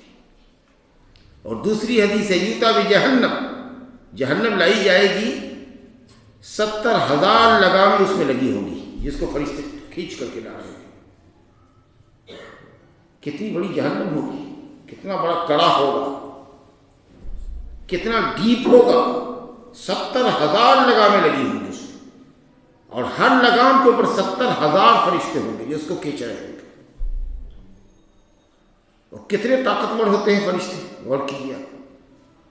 کیا جنوں کے اندر طاقت ہوگی؟ عفریت من الجن، بڑے مضبوط متمرد جن نے کہا حضرت سلیمان علیہ السلام سے کہ آپ اس جگہ سے اٹھنے سے پہلے جتنی دیر تک آپ کی مجلس ہے یہاں پر، قبل ان تقوم من مقامک، ہم وہ ملکہ سبا کا تختہ اٹھا کے لے آتے ہیں۔ تو ایک آدمی نے کہا قال الذی عنده علم من الکتاب، جو ولی آدمی تھا، بزرگ آدمی تھا، اس نے اللہ سے دعا کی اس اعظم کے ذریعے، اور اللہ نے اس کی مدد فرمائی کہ پلک جھپکتے ہوئے فرشتہ اس کو اٹھا کر کے اس کے لیے لے آیا۔ سوچیے کتنی طاقت ہے، اور اتنے مضبوط فرشتے، 70,000 ایک ایک لگام پر ہے، اور 70,000 لگامیں ہیں، تو 70,000 کو 70,000 سے اگر ملٹی پلائی کریں گے تو 749، ہم سمجھتے ہیں کہ 4,90,00,000 صرف جہنم پر ہے، پھر جنت پر ہے۔ کتنے فرشتے ہیں جو بارش برسانے پر معمول ہیں، کتنے ہوا چلانے پر ہیں، کتنے ہیں جو دنیا میں کہاں کہاں رحموں میں بچے پڑھ رہے ہیں ان کو واچ کرو، کتنے ہیں جو کرامن کاتبین ہیں، کتنے ہیں جو کسی اور کام پر ہیں، کتنے ہیں جو کسی اور کام پر ہیں۔ کوئی اللہ کا حکم لانے پر ہے، کوئی بارش برسانے پر ہے، کوئی ہوا چلانے پر ہے، کوئی کسی کام پر ہے، کوئی کسی کام پر ہے۔ اللہ ہی اس کی تعداد کو بہتر سمجھتا ہے۔ کتنے فرشتے، اتنا وسیع و عریض آسمان ہے، لہو انین، لہا انین، چرچراتا ہے آسمان، چرچراتا ہے، جیسے کوئی چیز جب بوجھ سے دبتی ہے تو چرچراتی ہے۔ اتنے فرشتے ہیں کہ کہیں کوئی ایک بالش جگہ نہیں ہے خالی ان کے سجدے سے، اس قدر ان کی تعداد ہے۔ اللہ، تو یہ ہے فرشتے جو مختلف کاموں پر اللہ نے ان کو معمول کے رکھا ہے، اور نور کے پیدا ہے یہ، اور جن جو ہے وہ آگ کا پیدا ہے۔ مسلم شریف کی روایت ہے حضرت عائشہ رضی اللہ عنہ سے، خلقت الملائکۃ من نور والجان من نار من مارج من نار وبنو آدم مما وصف لکم، فرشتے نور سے پیدا کیے گئے، جن دہکتے ہوئے آگ کے انگاروں سے پیدا کیا گیا، اور انسان مٹی سے، جس کا وصف قرآن میں بتایا گیا۔ انسان مٹی سے پیدا ہے، جن آگ سے، اور فرشتے نور سے پیدا ہے۔ انہی فرشتوں میں سے ایک فرشتہ ملک الموت بھی ہے، وہ جو بندوں کی روح قبض کرنے پر ہوتا ہے، روح قبض کرتا ہے بندوں کی، وہ ملک الموت ہے، اس کا کام ہے روح قبض کرنا۔ وہ ایک ہی ہے، اس کے آوان و انصار بہت ہیں۔ اب اس کو عقل سے تو ہم نہیں توڑ سکتے، آپ کو نہیں بتا سکتے کہ یہاں بھی موت ہے، وہاں بھی موت ہے، وہاں بھی موت ہے، وہاں بھی موت ہے۔ پوری دنیا میں ایک وقت میں اگر 1,00,000 آدمی مر رہا ہے تو وہ بندہ ایک وقت میں، آپ اگر جتنا کیلکولیٹ کرتے ہیں کہ اتنا بج کے اتنا منٹ پر، اتنا ہی بج کے اتنا منٹ امریکہ میں بھی ہو رہا ہے کہ کیا ہو رہا ہے، تو آپ سمجھیے گا ہندوستان کا 12:12 12 سیکنڈ یہاں ہے، تو امریکہ میں بھی وہی ٹائم ہے یا کیا ہے؟ تو کچھ لوگ اس طریقہ سے کہتے ہیں کہ ایک وقت میں ابھی اتنے سارے مر رہے ہیں، تو کہاں کہاں وہ جاتا ہو، تو کیا کہنا چاہتے ہو؟ گویا کہ کوئی ملک الموت نہیں ہے، ایسے ہی روح چلی جاتی ہے۔ اب پریاس ہو رہا ہے، کوشش ہو رہی ہے کہ آپ کو زیادہ دن تک سوئی کے ذریعے سے یا بلڈ کے ذریعے ٹیسٹ کیا جائے کہ کتنے دن تک آپ زندہ رہ سکیں گے، تاکہ پہلے ہی سے موت کی تیاری کر لیجیے گا۔ تو سائنس ایکوریٹ بتا دے گی آپ کو کہ کب بڑھے گا۔ اللہ تعالیٰ کہتا ہے وَلَا تَدْرِي نَفْسٌ مَا تَكْسِبُ وَلَا تَدْرِي نَفْسٌ بِأَيِّ أَرْضٍ تَمُوتُ، کوئی نہیں جانتا کہ کب بڑھے گا، کہاں بڑھے گا۔ لیکن یہ ناکام کوشش کر رہے ہیں، نکمے ناکارے سب، کوئی کام نہیں ہے، روپیہ پیسہ بہت ہے تو تحقیق میں لگے ہوئے، اچھا فیلوشپ ملے گا، اچھی اسکالرشپ ملے گی، سمجھا کہ نہیں؟ ہاں، پھر یہ روح جاتی کہاں، اس کو پکڑ کے رکھے، قیامت تک نہ ہوگا۔ قُلِ الرُّوحُ مِنْ أَمْرِ رَبِّي وَمَا أُوتِيتُم مِّنَ الْعِلْمِ إِلَّا قَلِيلًا، روح کی حقیقت تو اللہ ہی جانتا ہے۔ جی ہم حاضر ہوتے ہیں، نحن اقرب الیہ منکم ولکن لا تبصرون، تم سب اپنے باپ کے سامنے سرحانے پہچانے بیٹھے رہتے ہو، ہم بھی وہاں تم سے قریب ہوتے ہیں، یعنی فرشتے۔ اللہ کہتا ہے کہ ہمارے فرشتے بھیجے ہوئے روح لینے والے وہاں قریب ہوتے ہیں، لیکن تمہیں نظر نہیں آتے، کیسے لے کے چلے جاتے ہیں۔ اگر بس چلے اور تم ان کو دیکھ لو تو مار پیٹ کر کے روح نکلوا لو گے، ان کے ہاتھ سے چھین کر کے باپ کے بدل میں ڈلوا دو گے۔ اللہ ہونے والا ہے، اللہ ملک الموت ہے جو روح قبض کرتا ہے۔ اب قرآن مجید میں جو سمجھنے کی بات ہے وہ یہ کہ کہیں اللہ رب العالمین نے روح قبض کرنے کی نسبت اپنی طرف کی۔ اللہ یتوفی الانفس حین موتها، اللہ ہی نفس سے روحوں کو قبض کرتا ہے، یعنی روح قبض کرنے کا عمل کون کرتا ہے؟ اللہ۔ اور ایک جگہ قرآن نے کہا قُلْ يَتَوَفَّاكُمْ مَلَكُ الْمَوْتِ الَّذِي وُكِّلَ بِكُمْ، کہیے کہ ملک الموت ہی تمہاری روح کے قبض کرنے کے لیے متعین کیا گیا ہے۔ تو ایک جگہ روح قبض کرنے کا کام کس کے میں چھپا ہے؟ ملک الموت کی۔ اور ایک جگہ ہے توفته رسلنا حتى إذا جاء أحدكم الموت توفته رسلنا وهم لا يفرطون، جب تم میں سے کسی کی موت آتی ہے تو توفته رسلنا، ہمارے فرشتے اس کی روح قبض کرتے ہیں اور کوئی کوتاہی نہیں کرتے۔ تو اب الحمدللہ تینوں آیتوں کے اندر بیان بہترین تطبیق ہے کہ فرشتہ تو روح تو ملک الموت ہی نکالتا ہے، لیکن وہ نکالتا ہے اللہ کے حکم سے۔ تو جہاں قبض کرنے کی بات اللہ نے کی کہ روح اللہ قبض کرتا ہے، وہاں پر نسبت اس لیے اللہ کی طرف ہے کہ اللہ عامر ہے، حکم دینے والا ہے، اس کے حکم کے بغیر ملک الموت نہیں جا سکتا۔ اور روح قبض کرتا ہے ملک الموت، یتوفاکم ملک الموت الذی وکل بکم، جو تم پر مسلط کیا گیا ہے، اور وہ اٹھا کر کے اپنے آوان و انصار، اس کے ساتھ ایک جتھا ہوتا ہے، ایک پوری ٹیم ہوتی ہے اس کے ساتھ۔ جب وہ روح لینے کے لیے آتا ہے تو حدیث ہے کہ لوگوں کے لیے روح جو آتی ہے تو انتہائی جنتی کفن ہوتا ہے، انتہائی خوشبودار ہوتا ہے، اس کے سرحانے میں بیٹھتا ہے ملک الموت، اس کو کہتا ہے ایتھا النفس المطمئنہ اخرجی الی ربک، نکلو اپنے رب کی طرف نکلو۔ بڑی آسانی سے وہ نکل جاتی ہے جیسے پانی کا قطرہ بہتا ہو، اور اس کو وہ بالکل اس کفن کے اندر لپیٹتا ہے، جنتی کفن میں خوشبودار میں، اور فرشتوں کو دیتا ہے اور وہ لے کر کے اس کو اوپر چڑھتے ہیں۔ اور برخلاف اس کے جو بدبخت روح ہوتی ہے وہ ملک الموت اس کے سرحانے بیٹھتا ہے، نکل بدبخت روح نکل، وہ بھاگتی پھرتی ہے یہاں تک کہ اس کو بڑی بے دردی کے ساتھ نکالتا ہے، چہرے پر تماچا لگاتا ہے، پیٹھ پر، سینے پر، سرین پر، چوتر پر اس کو تھپڑیاتا ہے، جتیاتا ہے، لتیاتا ہے، تب جا کر کے وہ روح نکلتی ہے۔ بہت مشکل سے نکلتی ہے، ایسے نکالتی ہے جیسے کہ گیلی اون جو ہے کانٹے کے اندر پھنس جائے، سمجھا؟ اور انتہائی بدبودار چیخنے کے اندر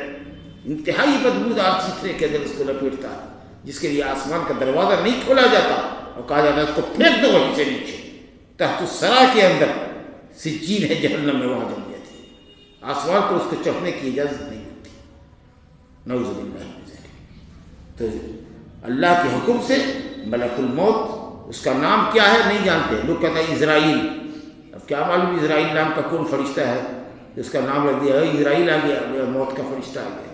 ارے موت کا فرشتہ، قرآن نے ملک الموت کہا بھائی، اب کائی کے لیے اس کا نام اسرائیل رکھ دیتے ہیں؟ اب جس بیچارے کا نام اسرائیل کس کے باپ ماں نے رکھ دیا ہے، وہ بیچارہ سمجھ رہا ہے کہ ہم تو موت کا فرشتہ، لوگ اس کو دیکھے گا تو کہے گا آ گئے اسرائیل علیہ السلام، سمجھا کہ وہ ملک الموت ہے، اسرائیل نہیں ہے، ملک الموت ہے اس کا نام، سمجھا؟ تو وہ قبض کرتا ہے روح، اور پھر وہ اس کے ساتھ جو پوری ٹیم ہوتی ہے اس کے حوالے کر دیتا ہے۔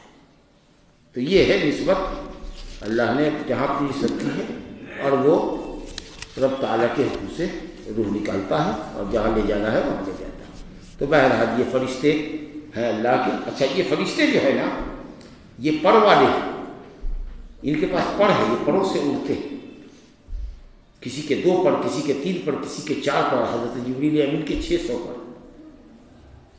الحمدللہ فاطر السماوات والارض جاعل الملائکۃ رسلا اولی اجنحہ مثنی وثلاث ورباع یزید فی الخلق ما یشاء۔ اللہ نے فرشتوں کو بنایا ہے، پیدا کیا ہے، کسی کے 2 پر بنائے، کسی کے 3 بنائے، کسی کے 4 بنائے، کسی کے اس سے زیادہ بنائے۔ حضرت جبریل کے اللہ نے 600 پر بنائے۔ نبی صلی اللہ علیہ وسلم نے 2 مرتبہ دیکھا تھا، ایک مرتبہ معراج سے قبل، ایک مرتبہ معراج کے اندر سدرۃ المنتہا کے پاس حضرت جبریل کو ان کی اصلی شکل میں دیکھا۔ 600 پر وہ پر بچھا دے تو پوری دنیا ڈھک جاتی ہے، پورا آسمان پورب سے پچھم تک، اتر سے دکن تک، ساری کائنات اس کے پر سے ڈھک جاتی ہے۔ جی، اتنی بڑی مخلوق جس کی ہو، اس کا خالق کتنا عظمت والا ہوگا۔ چلیے صاحب، تو یہ ساری باتیں ہو گئی ایمانیات کے تعلق سے، جن چیزوں پر ہمارا ایمان لانا واجب اور ضروری ہے اس کا ذکر ہم نے پڑھ دیا۔ اب اس کے بعد کچھ باتیں عقیدے کی تعلق سے بھی اور ہے، اور وہ عقیدہ ہمارا صحابہ کرام کے تعلق سے، صحابہ کرام کے تعلق سے جو ہمارے دلوں میں عظمت ہے اور ہونی چاہیے اس کا بیان ہے۔ کہا وَأَنَّ خَيْرَ الْقُرُونِ الْقَرْنُ الَّذِي رَأَوْا رَسُولَ اللَّهِ صلی اللہ علیہ وسلم وَآمَنُوا بِهِ، کہا سب سے بہترین زمانہ، سب سے بہترین صدی، قرن، مقارب، ایسا یگ، ایسا پیریڈ جس میں ایک عمر کے لوگ زندہ نہ بچے، ایسی عمر جس میں ایک عمر کے لوگ زندہ نہ بچے۔ وہ آپ جس عمر کے ہیں، آپ کی عمر کا جتنا بھی آدمی ہے وہ سب جا چکا ہے، کا کہیں ہو تو 80 سال بھی ہو سکتا ہے، 70 سال بھی ہو سکتا ہے، 90 سال بھی کبھی ہو سکتا ہے، کبھی 100 بھی ہوتا ہے، لیکن عام طریقے سے لوگوں کی سمجھ یہ ہے کہ قرن صدی 100 سال کی، سمجھا کہ نہیں؟ حالانکہ 3 صدیاں ہیں، 220 پر ختم ہو گئی، صحابہ کی صدی 110 پہ ختم ہو گئی، سمجھا کہ؟ اور تابعین تبع تابعین کی صدی 120 110 سال کے اندر 2 صدیاں ختم ہو گئی۔ تو معلوم یہ ہوا کہ قرن کے معنی صدی نہیں، وہ پیریڈ جس کے اندر ایک عمر کے لوگ چل بسے۔ بہرحال کہا آپ نے کہ سب سے بہترین زمانہ اور سب سے بہترین زمانے کے لوگ وہ ہیں جو ہمارے زمانے کے، جنہوں نے نبی صلی اللہ علیہ وسلم کو دیکھا ہے اور آپ پر ایمان لائے ہیں، الذین رأوا رسول اللہ، جنہوں نے دیکھا ہے رسول اللہ علیہ وسلم کو اور ایمان لائے۔ تو جس نے ایمان کی حالت میں نبی صلی اللہ علیہ وسلم کو دیکھا وہ کون ہوئے؟ صحابی ہوئے۔ لیکن رأوا اگر کر کے رأوا کو اگر ہم کہیں کہ لقوا، جنہوں نے نبی صلی اللہ علیہ وسلم سے ملاقات کی ایمان کی حالت میں، تو زیادہ اچھی بات ہوگی، وہ اس لیے کہ کتنے صحابی ہیں جو اندھے ہیں، نابینا ہیں، نہیں دیکھ سکے، لیکن نبی صلی اللہ علیہ وسلم کی مجلس میں آ کے بیٹھے، جی عمر بن ام مکتوم، وہ صحابی نہیں کہلائیں گے؟ جی تو جس نے ایمان کی حالت میں نبی صلی اللہ علیہ وسلم سے ملاقات کی ہو، وہ سب سے اچھے لوگ ہیں، وہ نبی کے صحابہ۔ اور شرط ایک اور ہے جس کا ذکر نہیں کیا، اور ماتوا علی الایمان علی ذالک، اور ایمان پر بھی مرے ہیں۔ نعوذ باللہ نبی صلی اللہ علیہ وسلم کو تو ایمان کی حالت میں دیکھا، لیکن بعد میں چل کر کے مرتد ہو گئے، جیسے عبید اللہ بن جہش جو ام حبیبہ رضی اللہ عنہ کا شوہر تھا، نصرانی ہو گیا حبشہ کی ہجرت میں، تب نبی صلی اللہ علیہ وسلم کی شادی ام حبیبہ کی محمد صلی اللہ علیہ وسلم سے ہوئی، ابو سفیان کی بیٹی ام حبیبہ رضی اللہ عنہ۔ عبید اللہ بن جہش نصرانی ہو گیا۔ اسی طریقے سے کچھ اور لوگ، عبداللہ بن خطل جو کعبہ کی دیوار سے لٹکا ہوا تھا پردے سے، نبی صلی اللہ علیہ وسلم نے کہا کہ کعبہ سے چپٹا ہوا بھی تو قتل کرو اس کو۔ تو ایسے لوگ جو مسلمان تو ہوئے، نبی صلی اللہ علیہ وسلم پر ایمان تو لائے، لیکن مرتد ہو گئے، کفر پہ مرے، تو وہ صحابی کے شرف سے محروم رہے۔ یا کسی نے کفر کی حالت میں نعوذ باللہ نبی صلی اللہ علیہ وسلم کو دیکھا، کوئی یہودی تھا جس نے نبی صلی اللہ علیہ وسلم کو دیکھا لیکن ایمان لایا وہ بعد میں، نبی صلی اللہ علیہ وسلم کے انتقال کے بعد، تو بھی وہ صحابی نہیں ہوا۔ اچھا کوئی مسلمان ہوا، نبی صلی اللہ علیہ وسلم پر ایمان تو لایا اور آپ کی زندگی میں مرتد بھی ہو گیا، اور آپ کے بعد پھر ارتداد سے زندگی میں یا زندگی کے بعد ارتداد سے توبہ کر کے پھر اسلام پر آ گیا، تو اہل علم نے کہا کہ اس کی صحابیت بچ گئی، کیونکہ مرتد کا عمل باطل ہوتا ہے کب؟ جب مرے درا حالے کہ وہ کافر ہو،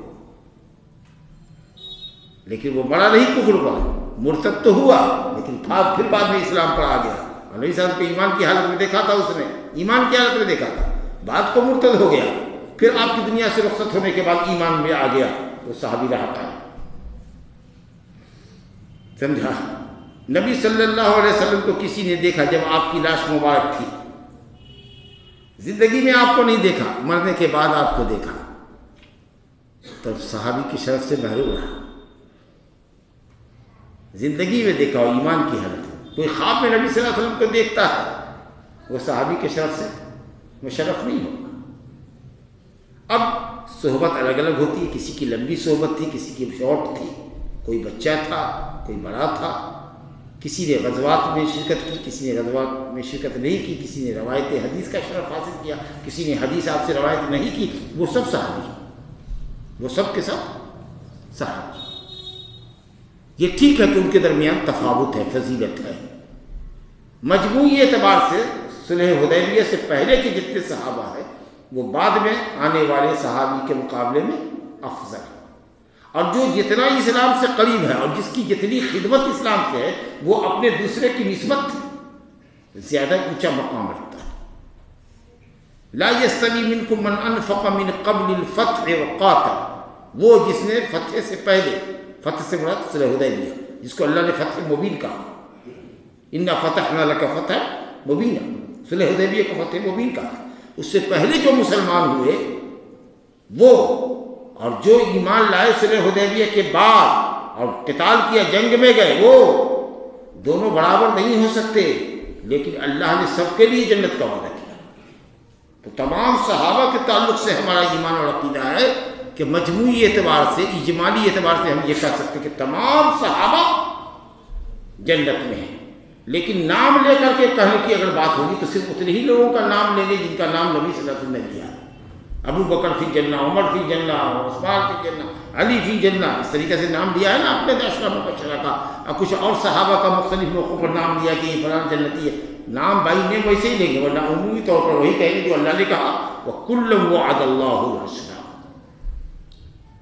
اللہ تعالیٰ نے فرمایا والسابقون الاولون من المہاجرین والانصار والذین اتبعوہم بإحسان، اسلام میں سبقت کرنے والے مہاجرین اور انصار.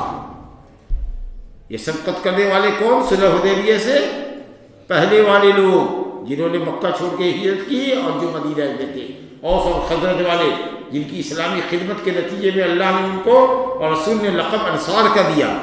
والسابقون الاولون من المہاجرین والانصار والذین اتبعوہم بإحسان، اور عمدگی کے ساتھ، بھلائی کے ساتھ ان کی پیروی کرنے والے بعد میں آنے والے صحابہ جو صلح حدیبیہ کے بعد آئے وہ پہلے نمبر پر داخل ہوں گے، اور اس کے بعد تابعین اور پھر تبع تابعین اور پھر یہاں تک کہ انشاءاللہ ہم لوگ اور ہمارے بعد آنے والے لوگ یہاں تک کہ قیامت تک رضی اللہ عنہ ورضوا عنہ. اللہ تعالیٰ نے فرمایا للفقراء المہاجرین الذین اخرجوا من دیارہم واموالہم، یہ مہاجرین کا ذکر سورہ حشر میں کہا اللہ نے اولئک ھم الصادقون، یہ بڑے سچے لوگ ہیں. اور اس کے بعد انصار کا ذکر کیا والذین تبوؤوا الدار والایمان، جنہوں نے گھر کو، دل کو اسلام کے لیے کھول دیا، مسلمانوں کو خوش آمدید کہا مدینہ میں، اور مسلمانوں کی اسلام کی اور مسلمانوں کی بہت مدد کی، اور دوسرے بھائیوں کی مسلم مہاجرین کی ضرورتوں کو اپنی ضرورتوں پر ترجیح دیا. تو اللہ نے کہا کہ وَمَن یُوقَ شُحَّ نَفْسِهِ فَأُولَٰئِکَ هُمُ الْمُفْلِحُونَ، ان کو صادقون کہا، ان کو مفلحون کہا. تو انصار مہاجرین کا ذکر کیا، اور بعد میں آنے والوں کے متعلق والذین جاؤوا من بعدہم، اور انصار و مہاجرین کے بعد جو آئے ان کی ذمہ داری ہے کہ وہ کہیں، اگلوں کے لیے دعا کریں. والذین جاؤوا من بعدہم یقولون ربنا اغفر لنا ولاخواننا الذین سبقونا بالایمان، اے ہمارے رب ہم کو بخش دے اور ہمارے ان بھائیوں کو جو ہم سے اسلام میں جو پہلے سبقت کیا، جنہوں نے اسلام میں پہلے داخل ہوئے. ولا تجعل فی قلوبنا غلا للذین آمنوا، کسی مسلمان کے لیے ہمارے دل میں کینہ نہ رکھ. ربنا انک رؤوف رحیم، تو بڑا رؤوف رحیم. تو یہ چاہیے. حضرت ام المومنین عائشہ رضی اللہ عنہ کو معلوم ہوا کہ کچھ لوگ بعض صحابہ پر طعن و تشنیع کرتے ہیں. کہا کہ بد نصیب ہیں، اللہ تعالیٰ نے ان کو حکم دیا ہے کہ اگلوں کے لیے دعائی استغفار کریں، دعائی رحمت کریں، تو اللہ کے حکم کی مخالفت کرتے ہوئے یہ بد دعا کرتے ہیں، گالی گلوچ کرتے ہیں، اپنی آخرت خراب کرتے ہیں. حضرت امام مالک رحمۃ اللہ علیہ فرماتے تھے اس آیت کی تشریح میں، تفسیر میں، محمد الرسول اللہ والذین معہ اشداء علی الکفار، سورہ فتح کی آخری آیت جو لمبی آیت ہے، اس میں محمد صلی اللہ علیہ وسلم کے صحابہ کی مثال دی گئی کہ توریت میں ان کی یہ مثال تھی، انجیل میں ان کی یہ مثال تھی. اور اس کے بعد اللہ نے صحابہ کرام کو جو کمزور پودے کی مانند تھے مکے میں، کس طریقے سے اللہ نے ان کو تناور درخت کی شکل عطا فرما دی، اور ان کے ذریعے چار دانگ عالم میں اسلام کو کیسے پھیلایا، اور خاص کر نبی صلی اللہ علیہ وسلم کی زندگی میں کیسے جزیرۃ العرب مسلمان ہو گیا. تو یہ دیکھ کر کے کفار کا کلیجہ پھٹتا ہے، جلتا ہے. تو صحابہ کرام سے جلنے والے اور پھٹنے والے اور ان کی شان میں گستاخیاں کرنے والے لیغیظ بہم الکفار کے مصداق. جس طرح کفار جلتے ہیں اس طریقے سے جلنے والے جلتے ہیں، جو بھی جلے وہ وہی اسی میں داخل ہے۔ یہ قول ہمارا نہیں، امام مالک رحمۃ اللہ علیہ کا۔ اور ابو محمد حسن بڑبہاری اپنی کتاب میں کہتے ہیں کہ جس کسی کو بھی نبی کے ساتھی کی شان میں گستاخی کرتے ہوئے دیکھو، فوراً بلا تردد کے سمجھو کہ وہ بدعتی ہے، صاحب ہوا ہے۔ اور جس کو دیکھو کہ نبی صلی اللہ علیہ وسلم کے صحابہ کرام کا ذکر خیر کر رہا ہے، گواہی دو کہ یہ اہل سنت ہے۔ اہل بدعتی کے دل میں صحابہ کرام سے قدوت ہوگی، تقدر ہوگا۔ اللہ ان کی تعریف میں رقم لسان ہے، رضی اللہ عنہ ورضوا عنہ، یہ اللہ نے کہا۔ وَكُلًّا وَعَدَ اللَّهُ اس کا ہر کے لیے اللہ نے جنتی کا وعدہ کیا۔ سب کے سب عدول ہیں، سب کے سب ثقہ ہیں، ان کی روایتوں پر، ان کی خبروں پر، ان کی قول پر ہمیں پورا یقین ہے، اعتماد ہے۔ وہ نبی صلی اللہ علیہ وسلم پر کبھی جھوٹ کر نہیں سکتے تھے صحابہ کرام۔ لیکن اس کا یہ مطلب بھی نہیں ہے کہ ہم یہ کہتے ہیں کہ تمام صحابہ معصوم عن الخطا تھے، ان سے کوئی غلطی نہیں ہوئی، چھوٹی یا بڑا گناہ، چھوٹا یا بڑا گناہ ان سے سرزد نہیں ہوا، ایسا ہم عقیدہ نہیں رکھتے۔ اس وقت تو انبیاء کے لیے ہے، انبیاء معصوم ہوتے ہیں، بڑے گناہ تو ان سے ہوتے ہی نہیں، چھوٹے ہوتے ہیں، جس کے لیے وہ اللہ سے معذرت کرتے ہیں۔ اور اگر ان صحابہ میں سے کسی سے بھی اگر کوئی بڑا گناہ سرزد ہوا ہو تو الحمدللہ ان کی اسلام کی طرف جو فضیلت ہے، اسلام میں جو فضیلت ہے، اسلام کی طرف جو ان کی سبقت ہے، ان کے جو کارنامے ہیں، ان کے جو جہاد ہے، کہ ایک صبح اگر کوئی نبی صلی اللہ علیہ وسلم کے ساتھ جہاد میں رہا ہو تو اگر کسی بندے کو عمر نوح بھی مل جائے تو وہ اس صحابی کے اس شرف کو اور نبی صلی اللہ علیہ وسلم کے ساتھ اس ایک صبح کو جو اس نے میدان جنگ میں گزاری ہے اس کی برابری نہیں کر سکتا۔ تو اتنے سارے نیک اعمال کی وجہ سے، اور ہم جیسے گنہگار، آپ جیسے لوگ اللہ سے اپنے گناہوں کی توبہ کر سکتے ہیں، تو کیا صحابہ کرام نے اپنے گناہوں کی توبہ نہ کی ہوگی؟ اور اگر ہم جیسے گناہوں کے لیے انشاءاللہ اللہ کے نبی قیامت کے دن اللہ کی اذن سے سفارش کریں گے تو اللہ تعالیٰ کے نبی کی سفارش کا ہم سے زیادہ حقدار تو آپ کے صحابہ کرام ہوں گے۔ تو یہ ساری کچھ باتیں ہیں جس میں ان کے گناہ خطا مٹ سکتے ہیں، معاف ہو سکتے ہیں۔ تو آپ ان کی غلطیوں کو تل کا تار کرتے ہیں، اچھالتے ہیں اور واہ واہی لوٹتے ہیں کہ صاحب کیا آپ نے حضرت معاویہ کو ایسا کہہ دیا، تو ابو ہریرہ کو ایسا کہہ دیا، تو ابو سعید خدری کو ادھر پچھاڑا، تو ابن عمر کو ادھر اکھاڑا۔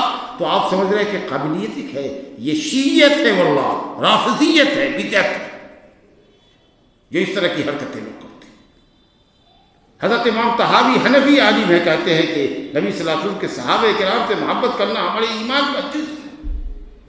ہم کسی کی تعریف میں بہت غلو کریں اور کسی سے برات کا اظہار کریں، کسی سے بغض و عداوت رکھیں، یہ ہمارے لیے جائز نہیں ہے۔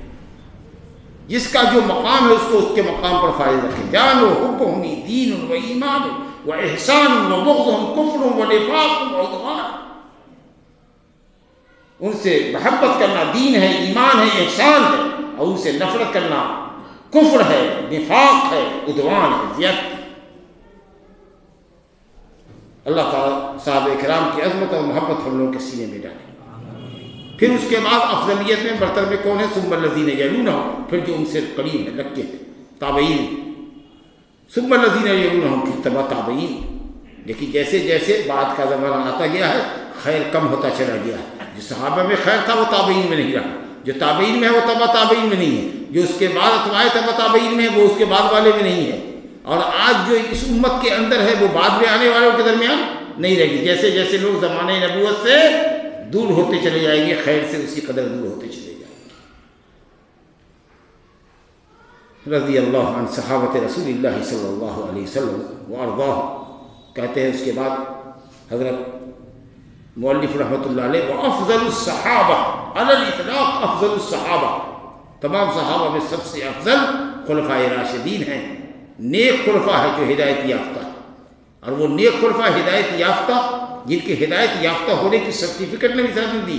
یہ کلمہ نبی صلی اللہ علیہ وسلم نے فرمایا، علیکم بسنتی وسنت الخلفاء الراشدین المہدیین من بعدی۔ خلفائے راشدین، یہ راشد اور مہدی، ہدایت یافتہ اور نیک، یہ صفت اللہ کے نبی نے صحابہ کرام کو دی، خلفاء کو دی۔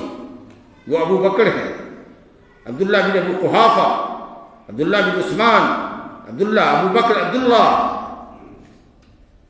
بن ابو قحافہ، عثمان، ابو بکر، مسلمانوں میں مردوں میں سب سے پہلا مسلمان، ثانی اثنین اذ ہما فی الغار، غار کا ساتھی، امن الناس علی النبی صلی اللہ علیہ وسلم، نبی صلی اللہ علیہ وسلم پر جان و مال کے ذریعے قربانی دینے والا کہ جس کے سب کے احسان کو اللہ کے نبی نے کہا میں نے چکا دیا، لیکن ابو بکر کے احسان کو صرف اللہ چکائے گا۔ ثم عمر، پھر عمر بن خطاب، ثم عثمان، پھر ثم علی ترتیب، فرسٹ ابو بکر، ثم پھر عمر، پھر عثمان، پھر علی، یہ اسی ترتیب پر ہے، اور جمہور اہل سنت بھی اسی ترتیب پر۔ لیکن بعض سلف نے حضرت علی رضی اللہ عنہ کو عثمان سے افضل قرار دیا، بعض سلف نے، لیکن خلافت کی ترتیب ایسے ہی ہے، ابو بکر صدیق کی خلافت، عمر فاروق کی خلافت، حضرت عثمان کی خلافت، حضرت علی کی خلافت۔ اگر اس خلافت کے طریقے کے الٹا بولو گے تو اہل سنت والجماعت سے خارج ہو، لیکن اگر کوئی یہ کہے کہ نہیں حضرت علی رضی اللہ عنہ عثمان سے افضل ہے تو ماشاءاللہ اہل سنت میں رہے گا۔ ہاں جمہور اہل سنت کے طریقے سے ہٹا ہوا، جمہور اہل سنت کہتے ہیں کہ جو خلافت کی ترتیب ہے وہی ترتیب فضیلت کی ہے، عثمان افضل ہے علی سے، یہی کون صحیح۔ اور دیکھیے نا خلافت کی بھی جو باری آئی تو جس ایک شخص کو ذمہ داری آخر میں سونپی گئی کہ آپ جس کو چاہیے کر لیجئے، تو انہوں نے کہا اخرج یدک یا عثمان، عثمان کے ہاتھ میں بیٹھ گئے۔ لیکن اس میں کوئی شک نہیں کہ جب حضرت علی رضی اللہ عنہ کا انتقال ہوا تھا سن 40 ہجری میں، اس وقت روئے زمین پر حضرت علی سے بڑھ کر کوئی نہ تھا، افضل ترین انسان اگر اس وقت کوئی تھا دنیا میں تو وہ حضرت علی تھے۔ یہ خلفائے راشدین، خود حضرت علی رضی اللہ عنہ سے حدیثیں ہیں کہ پوچھا ان کے بیٹوں نے، محمد بن حنفیہ نے، جو بنو حنیفہ کی ایک عورت سے انہوں نے شادی کی تھی، فاطمہ رضی اللہ عنہ کے بعد محمد پیدا ہوئے، محمد بن حنفیہ کہلاتے ہیں، تو انہوں نے کہا کہ ابا امت کے سب سے افضل کون آدمی؟ کہا ابو بکر۔ کہا ابا پھر اس کے بعد کون؟ کہا عمر۔ کہا ابا اس کے بعد تو آپ ہی ہیں۔ کہا نہیں، ما انا الا رجل من المسلمین، میں مسلمانوں میں سے ایک آدمی ہوں، بس ایک سمپل سا آدمی ہوں۔ انہوں نے جھٹ سے اپنے باپ کا نام لے لیا کہ کہیں عثمان کا نام نہ لے لیں گے، تو کہا کہ تو اس کے بعد تو تیسرے نمبر پر آپ ہی ہیں۔ کہا نہیں، ما انا الا۔ اور صحیح بخاری میں حضرت عبداللہ بن عمر رضی اللہ عنہ کہتے ہیں کنا نخیر بین اصحاب رسول اللہ فی عہد رسول اللہ فی زمن رسول اللہ صلی اللہ علیہ وسلم، نبی صلی اللہ علیہ وسلم کے زمانے ہم صحابہ کرام کے درمیان فضیلت کی کیٹیگری مقرر کرتے تھے، نمبرنگ کر دیتے تھے، تو ابو بکر کو 1 نمبر پر، پھر حضرت عمر کو 2 نمبر پر، پھر حضرت عثمان کو 3 نمبر پر۔ اس کا مطلب کہ جمہور صحابہ اور جمہور اہل سنت حضرت عثمان کو افضل گردانتے ہیں، تاہم اگر کوئی حضرت علی کو افضل گردان لے تو اہل سنت والجماعت کی عقیدت سے خارج نہیں ہے۔ لیکن اگر خلافت میں کہے گا کہ علی کی خلافت ابو بکر سے افضل، عمر سے افضل، ایون حضرت عثمان سے افضل، تو وہ اہل سنت والجماعت میں نہیں ہوگا۔ چلیے سر، کہا وہ اللہ یذکر احد من صحابۃ رسول اللہ صلی اللہ علیہ وسلم باحسن ذکر، صحابہ رسول صلی اللہ علیہ وسلم میں سے کسی کا ذکر نہ کیا جائے مگر اچھے طریقے سے نام لو، صحابی کا اچھے طریقے سے نام لو، رضی اللہ عنہ کے ساتھ نام لو، جب ذکر کرو تو اچھا ذکر کرو، بدتمیزی کے ساتھ، گستاخی کے ساتھ، توہین کے ساتھ نام مت لو۔ یہ اہل بدعت کی پہچان ہے، رافضیوں کی پہچان ہے۔ وَالْإِمْسَاكَ عَمَّا شَجَرَ بَيْنَهُمْ، اور ان کے درمیان جو اختلافات ہوئے وہ اجتہادی جنگ کا نتیجہ ہے، وہ اجتہاد کا نتیجہ ہے، اجتہادی اختلافات کا نتیجہ ہے، چاہے ام عائشہ رضی اللہ عنہ اور حضرت علی کے درمیان جنگ جمل ہو، یا حضرت معاویہ اور حضرت علی کے درمیان جنگ صفین ہو، یا اور بھی کوئی اختلافات کسی کے یہاں رہے ہوں، وہ سب اجتہادی اختلافات تھے۔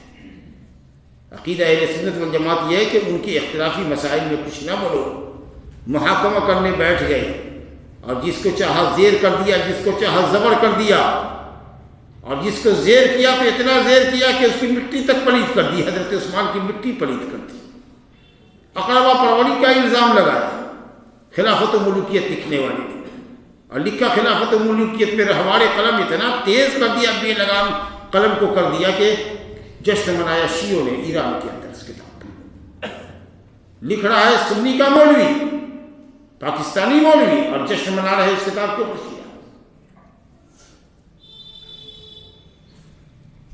تو ان کے درمیان جو اختلافات ہوئے اس میں مت رہو، اللہ کا شکر کرو کہ اللہ نے تعالیٰ نے اس خطرے کے دور سے تم کو بچایا، تو تم اپنی زبان اور قلم کو کیوں گندا کرتے؟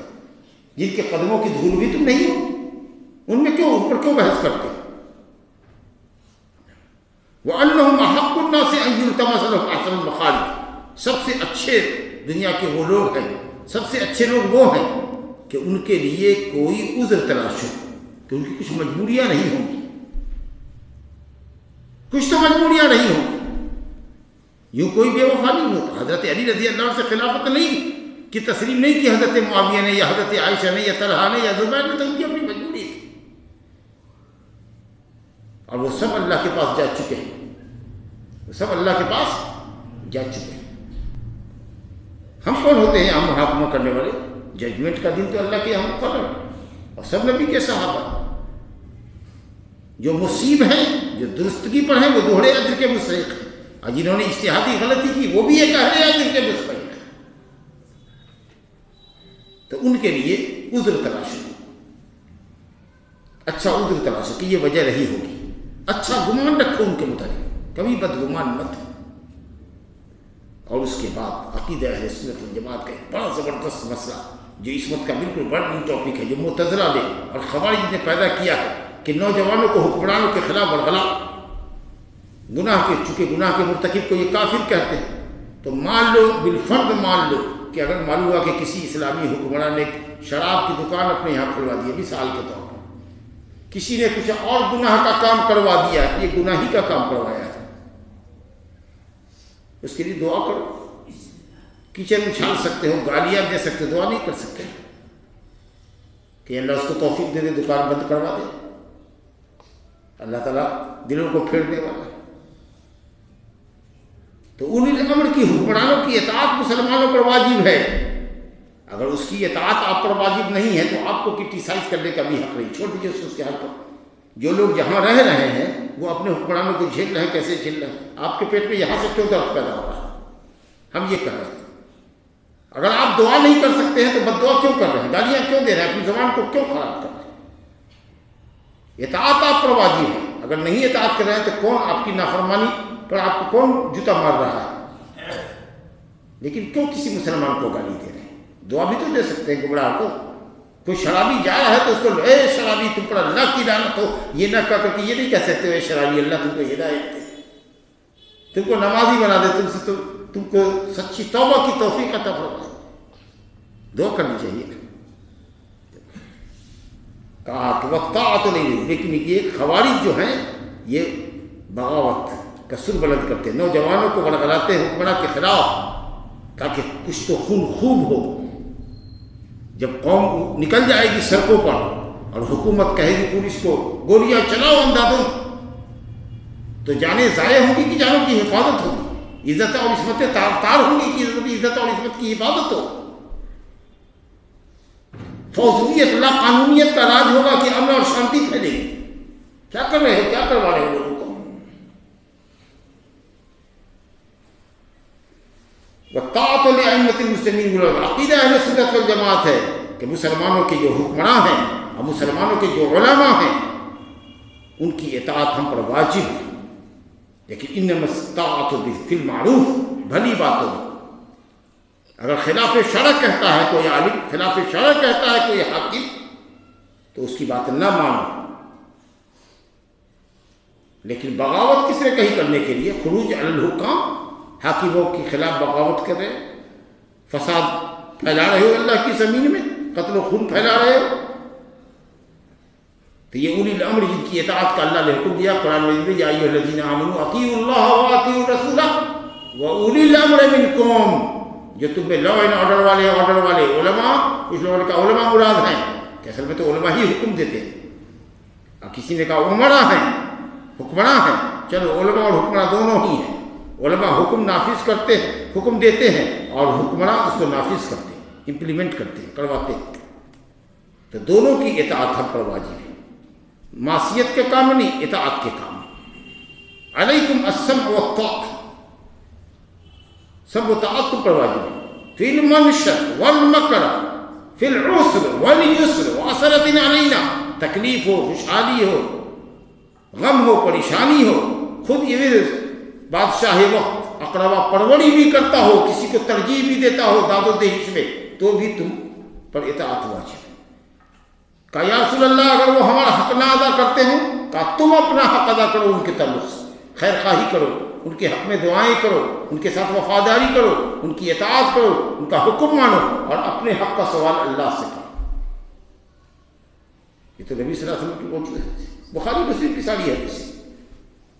قائمین اگر کوئی حکمراں زبردستی قابض ہو جائے, طاقت کے زور پر کوئی حکمرانی کی باغ سنبھال لے اور معاملہ پرسکون ہو جائے, امن بحال ہو جائے, تو باوجود کہ یہ حکمراں جو آیا ہے یہ لوٹ پاٹ کر کے آیا ہے اور شر کر کے آیا ہے, زبردستی قابض ہو گیا ہے, لیکن الحمدللہ استقر الامر, معاملہ پرسکون ہو گیا, تو وہاں کے مسلمانوں پر اس کی اطاعت واجب ہے. علیکم بالسمع والطاعة وإن أمر عليكم عبد حبشي مجدد الأطراف, مجدع الاطراف, نہ کٹا کلکٹا بدصورت کالا کلٹا غلام تم پر حاکم کیوں نہ ہو جائے, تم پر اس کی اطاعت واجب ہے. سمجھا, اطاعت واجب ہے. کہا کہ الا ان تروا منه كفرا بواحا, ہاں اگر حکمراں کلم کلا کفر اور شرک کا کام کر رہا ہے اور تمہارے پاس یونٹی ہے, اتنی طاقت ہے کہ تم اس کا تختہ پلٹ کر سکتے ہو, تب تو اس کی سوچو, ورنہ اگر کمزور ہو طاقت میں ابھی تو صبر کرو, صبر کرو. لیکن فسق و فجور کا کام ہو رہا ہے تو آپ کو بغاوت نہیں کرنی ہے, نصیحت کرنی ہے, دعا کرنی ہے. اگر حکمراں کے خلاف کوئی شکایت ہے تم کو تو علانیہ مت کہو, سوشل میڈیا پر مت چھیڑو اس کو, مضامین مت لکھو کہ فلاں ملک کا بادشاہ ایسا ہے, حالانکہ اس کی اطاعت میں تم ہو بھی نہیں, اس کے زیر ولایت تم ہو بھی نہیں, اور پیٹ میں درد تمہارے ہو رہا ہے. تو اگر نصیحت کر لو تو کہا گیا کہ اگر حکمراں کو کسی غلطی پر پاؤ اور اس تک پہنچنے کی صلاحیت ہو, پہنچ سکتے ہو تو پہنچو. وخذ علی یدیہ, بیدہ, اس کا ہاتھ پکڑو, وخلو بہی, اور تنہائی میں اس کو لے کر کے جاؤ, اور جو نصیحت ہے اس کو کرو. اگر وہ سنتا ہے تو ٹھیک ہے, نہیں سنتا ہے تو تم نے اپنا فرض ادا کر لیا, وہ جانے گا, اس کا رب جانے گا. ابو وائل نے حضرت اسامہ سے کہا کہ عثمان سے بات نہیں کرتے, کسی معاملے میں گفتگو کرنی تھی, کہ عثمان سے بات نہیں کرتے, کہا کہ تم کو سنا کے بات کریں تب بات کرنا ہوگا, تم کو سنا کے بات کریں, امیر المومنین سے ہم نے کیا بات کی ہے.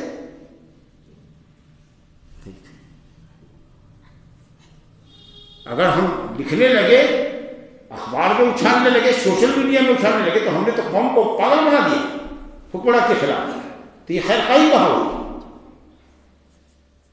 بہت بڑا فتنہ ہے یہ جو اخوانیت کا فتنہ ہے, یہ جو تحریکیوں کا فتنہ ہے, یہ جو تبلیغیوں کا فتنہ ہے, یہ سب کیا ہے, یہ سب در پردہ ہی ہے. اسی لیے سب کو جب بینڈ کر دیا گیا کہ سب فسادی لوگ ہیں, ابو مسلم نوجوانوں کو پاگل کرتے ہیں اور غلاتے ہیں دین کے نام پر, آستھا کے نام پر, اور اسلامی حمایت اور جوش کے نام پر. ایسے لوگ جو ڈرموٹے ہیں, ڈرکٹے ہیں, بددین ہیں, بے نمازی ہیں, اور یہ دین اور اسلام کی باتیں کرتے ہیں اور فسق و فجور کی باتوں کو بہت اچھالتے ہیں, جبکہ سر سے پاؤں تک فسق و فجور میں ننگے. تو ہمارے نوجوان جو ہے جوش میں آ جاتے ہیں, واہ کیا لیڈری چل رہا ہے, یہ حماس والا, کیا خاک لیڈری کرے گا, کٹواڑا ہے سب. امت مسلمہ اس کی بھاری قیمت چکا رہی ہے, ملک تخت و تاراج ہو رہے ہیں. تو اس لیے ہمارے سلفی نوجوانوں کو سمجھنا چاہیے اور اپنے علماء سے رابطے میں رکھنا چاہیے, یہ سب کیا ہو رہا ہے. صبر کرو, فتنے کا زمانہ ہے, کس رنگ روپ میں کب کون فتنہ سر اٹھائے گا اور تم کو بہا لے جائے گا, تم کو پتہ نہیں چلے گا. جہاں سوشل میڈیا میں دیکھ لیا, اناپ شراب دیکھ لیا, بس اس کو لے کے پاگل ہو گئے, نہ معاملے کی کوئی تحقیق کیا نہ کچھ کیا. کہا کہ واجب ہے کہ ائمۃ المسلمین, مسلمانوں کے حکمرانوں کی, خاص کر کے جب تم اس کی حکمرانی میں ہو. آج کل جب سے دنیا میں حدود بٹ گئی ہے, ایک اسلامی ملک نہیں رہا, ایک اسلامی ملک نہیں ہے. تم کو کہیں گے کہ مانو گے کویت کے حاکم کو اپنا حکم, نہیں, کیوں مانیں گے. سعودی کے حاکم کو مانو, نہیں, کیوں مانیں گے, ہم اس کے ملک میں ہیں. تو جب سے ملکوں کی سرحد ہو گئی ہے, بغیر ویزا کے تو جا ہی نہیں سکتے آپ, تو آپ کا حکمراں کیسے. ایک اسلامی حکومت ہوتی تب اس کے حکمراں کی اطاعت تھی. پھر بھی واجب یا جنگ کرنا وہاں کے لوگوں کی ذمہ داری تھی. اگر وہ نہیں مقابلہ کر سکتے تھے تو اس کے بعد والے کی ذمہ داری ہوتی, تب وہ اس کے بعد والے کی ذمہ داری ہوتی. اب کہیں کچھ ہو رہا ہے, وہاں کے لوگ سمجھ رہے ہیں, اگر تم سمجھ رہے کہ ان پر ظلم ہو رہا ہے تو ان کے حق میں دعا کرو. جا تو نہیں سکتے, مقابلے میں تو شریک ہو نہیں سکتے ہو, ویزا تو ملے گا نہیں, ہتھیار لے کے جا نہیں سکتے ہو. جا سکتے ہو, گھر سے تو باہر نہیں جا سکتے. پہلی کوتوالی تم کو پکڑ لے گی اپنے یہاں. لیکن باتیں کتنی بڑی بڑی کرتے ہو. حیدرآبادی سے کہتا ہے باتاں بڑی کرتے ہیں, باتاں بڑی بڑی باتیں کرتے ہیں سوشل میڈیا پر حکمرانوں کے خلاف. ارے کچھ نہ کرو, دعا کرو. دعا وہ سب ہم جانتے ہیں کہ دودھ کے دھلے ہوئے نہیں, گنہگار ہیں. عہد خلافت راشدہ نہیں ہے. لیکن اگر وہ دولت تمہیں اگر دے دی جائے تو تم تو اور ننگا نہ چھوڑو, پھر بھی غنیمت ہے, بسا غنیمت ہے. ابھی بھی خیر کثیر موجود ہے. جو کمیاں ہیں ان کمیوں کو دور کرنے کے لیے اللہ سے دعا کریں. ہم دعا کر سکتے ہیں ان کے حق میں, خیر خواہی کے ساتھ دعا کر سکتے ہیں. تو فرمایا گیا کہ ائمۃ المسلمین کی اطاعت ولاۃ امور کی علماء کی ضروری ہے. سلف صالحین کی پیروی کرو, سلف صالحین کی, صحابہ تابعین و من تبعہم بإحسان الی یوم الدین کی پیروی کرو اور ان کے لیے استغفار کرو. سلف صالحین کے لیے, اپنے حکمراں کے لیے, اپنے علماء کے لیے دعائیں استغفار کیا کرو, ان کے حق میں دعائیں کیا کرو. وَتَرْكُ الْبِرَاءِ وَالْجِدَالِ فِي الدِّينِ, اور اسی طریقے سے ہم پر واجب ہے کہ دین کے اندر بحث تکرار اور جھگڑے مت کرو. قرآن اور سنت میں دین واضح, اس پر عمل کرو. شکوک شبہات میں پڑ جاتے ہو, متشابہ آیات کو لے کر کے, متشابہ حدیثوں کو لے کر کے, ضعیف کمزور روایتوں کو لے کر کے جنگ و جدل کا میدان برپا کیے ہوئے. بدعت کی کرم بازاری ہو رہی ہے تم سے, اور حق کے اوپر باطل کا رنگ چڑھا دیتے ہو, اور باطل پر حق کا رنگ چڑھا کر کے دنیا کے سامنے پیش کرتے ہو. باطل پر حق کا ایسا رنگ چڑھاتے ہو کہ حق کمزور پڑ جائے اور باطل غالب آ جائے. تو اس طریقے کا میرا شک شبہ جدال کو چھوڑو, یہ سلف کا طریقہ نہیں ہے دین کے اندر. وَتَرْكُ كُلِّ مَا أَحْدَثَهُ الْمُحْدِثُونَ, اور اسی طریقے سے بدعتیوں نے جو بھی بدعت دین میں ایجاد کی ہے, اے سلفیوں, اے سنیوں, اے عقیدہ اہل سنت کے پاسبانوں, ان بدعتوں سے اپنا دامن بچاؤ جو بدعتیوں نے بدعت ایجاد کر رکھی. کیونکہ اللہ نے تمہارے لیے تمہارا دین مکمل کر دیا. نبی صلی اللہ علیہ وسلم نے دین کی پوری تبلیغ و ارشاد کر دی, کچھ تمہارے لیے باقی نہیں رکھا. حضرت ابن مسعود کہتے تھے اتبعوا ولا تبتدعوا فقد کفیتم, تمہارا کام صرف پیروی کرنا ہے, بدعت کرنا نہیں ہے. تم کو اس سے چھٹی دے دی گئی ہے, تمہارے سر پر یہ بوجھ نہیں ڈالا گیا, اللہ نے مکمل کر دیا. اتبعوا ولا تبتدعوا, علیکم بالسمع والطاعہ, صرف سنو اور اطاعت کرو. جیسا فرمایا فإنه من يعش منكم بعدي فسيرى اختلافا كثيرا, میرے بعد بہت اختلافات امت میں پائے جائیں گے. تو آپ نے بتایا فعلیکم بسنتی وسنت الخلفاء الراشدین المہدیین من بعدی, تمسکوا بها, مضبوطی سے اس کو پکڑو. وعضوا علیہا بالنواجذ, جیسے کسی چیز کو مضبوط پکڑا جاتا ہے, چہ سے, ڈار سے, گم سے مضبوط پکڑو, مسوڑے سے, کیونکہ اس کی پکڑ مضبوط ہوتی ہے. سامنے سے پکڑ دانت سے ہلکی ہوتی ہے, یعنی مضبوط بڑھا دے کے خوب مضبوط سے پکڑو. اور خبردار دین میں نئی چیزوں کے ایجاد سے یا ایجاد بندہ عمل پیدا ہونے سے بچو, کیونکہ ہر بدعت گمراہی ہے. کل بدعت ضلالہ وکل ضلالۃ فی النار. تو بس سنت, قرآن اور سنت اور سلف کا طریقہ ہمارے لیے کافی ہے. اس کے علاوہ دین میں ہم کو کوئی دوسری چیز پسند نہیں ہے. وَتَرْكُ كُلِّ مَا أَحْدَثَهُ الْمُحْدِثُونَ, اور اسی کے اوپر مقدمہ ختم ہوا ابن ابی زید کا رحمہ اللہ کا. اور جو طریقہ ہے ختم کرنے کے وقت, وہ صلی اللہ علیہ سیدنا محمد وعلی آلہ وازواجہ, اللہ کا صلاۃ ہو, اللہ کی رحمت اور برکت نازل ہو, اللہ تعالیٰ ذکر خیر بلند فرمائے محمد صلی اللہ علیہ وسلم کا, ان کے آل کا, ان کے ازواج کا, وہ ذریت, ان کی ذریت کا. تو جب ذریت آ گئی اور ازواج آ گئی تو آل کے اندر تمام صحابہ کرام داخل ہو گئے, تمام مومنین داخل ہو گئے. اور اگر ذریت نہیں ہوتی تو آل کے اندر آپ کی بیوی یا آپ کے بچے ذریت مومنین, اور تمام صحابہ اور تمام مسلمین داخل ہو جاتے. لیکن جب کہا صلی اللہ علیہ محمد وعلی آلہ واصحابہ وذریاتہ واہل بیتہ ومن تبعہ، تو اس ومن تبعہ میں ہم لوگ آگے.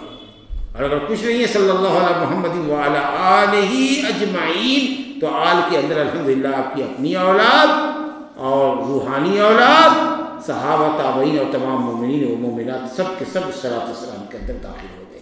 وسلم تسلیما کثیرا، اور اللہ تعالیٰ آپ پر خوب خوب سلامتی نازل فرمائے، آپ کو سلامت رکھے، آپ کے دین کو اللہ تعالیٰ سلامت رکھے، آپ کے دین کی سچی دعوت کو پھیلانے والے سنیوں کو، اہل سنت والجماعت کو، اہل الحدیث کو، سلفیوں کو اللہ رب العالمین اپنے حفظ و امان میں رکھے. اللہ رب العالمین آپ کے اس دورے کو مبارک فرمائے. جو علم ہم نے سیکھا ہے، ایک دوسرے سے استفادہ کیا ہے، اللہ تعالیٰ اس کو ہم سب کے لیے نافع بنائے، اور اسی طریقے کے علمی دورات کو اللہ تعالیٰ منعقد کرنے کی ہم سب کو موقع بموقع توفیق عطا فرماتا رہے. ہمارے علم و عمل میں اللہ تعالیٰ زیادتی فرمائے. جن لوگوں نے دامے درمے قدمے سخنے ساتھ دیا اس دورے کے انعقاد میں، اللہ تعالیٰ ان سب کو ان کی محنتوں کے مطابق اللہ تعالیٰ اپنے فضل سے ثواب سے بہرہ ور کرے، اور دنیا اور آخرت کی سعادتوں سے نوازے. اقول قولی ھذا واستغفر اللہ لی ولکم ولسائر المسلمین من کل ذنب فاستغفروہ انہ هو الغفور الرحیم. وصلی اللہ وسلم وبارک علی نبینا محمد وعلی آلہ وصحبہ اجمعین. استغفر اللہ ربی من کل ذنب واتوب الیہ. سبحانک اللہم وبحمدک اشہد ان لا الہ الا انت استغفرک واتوب الیک.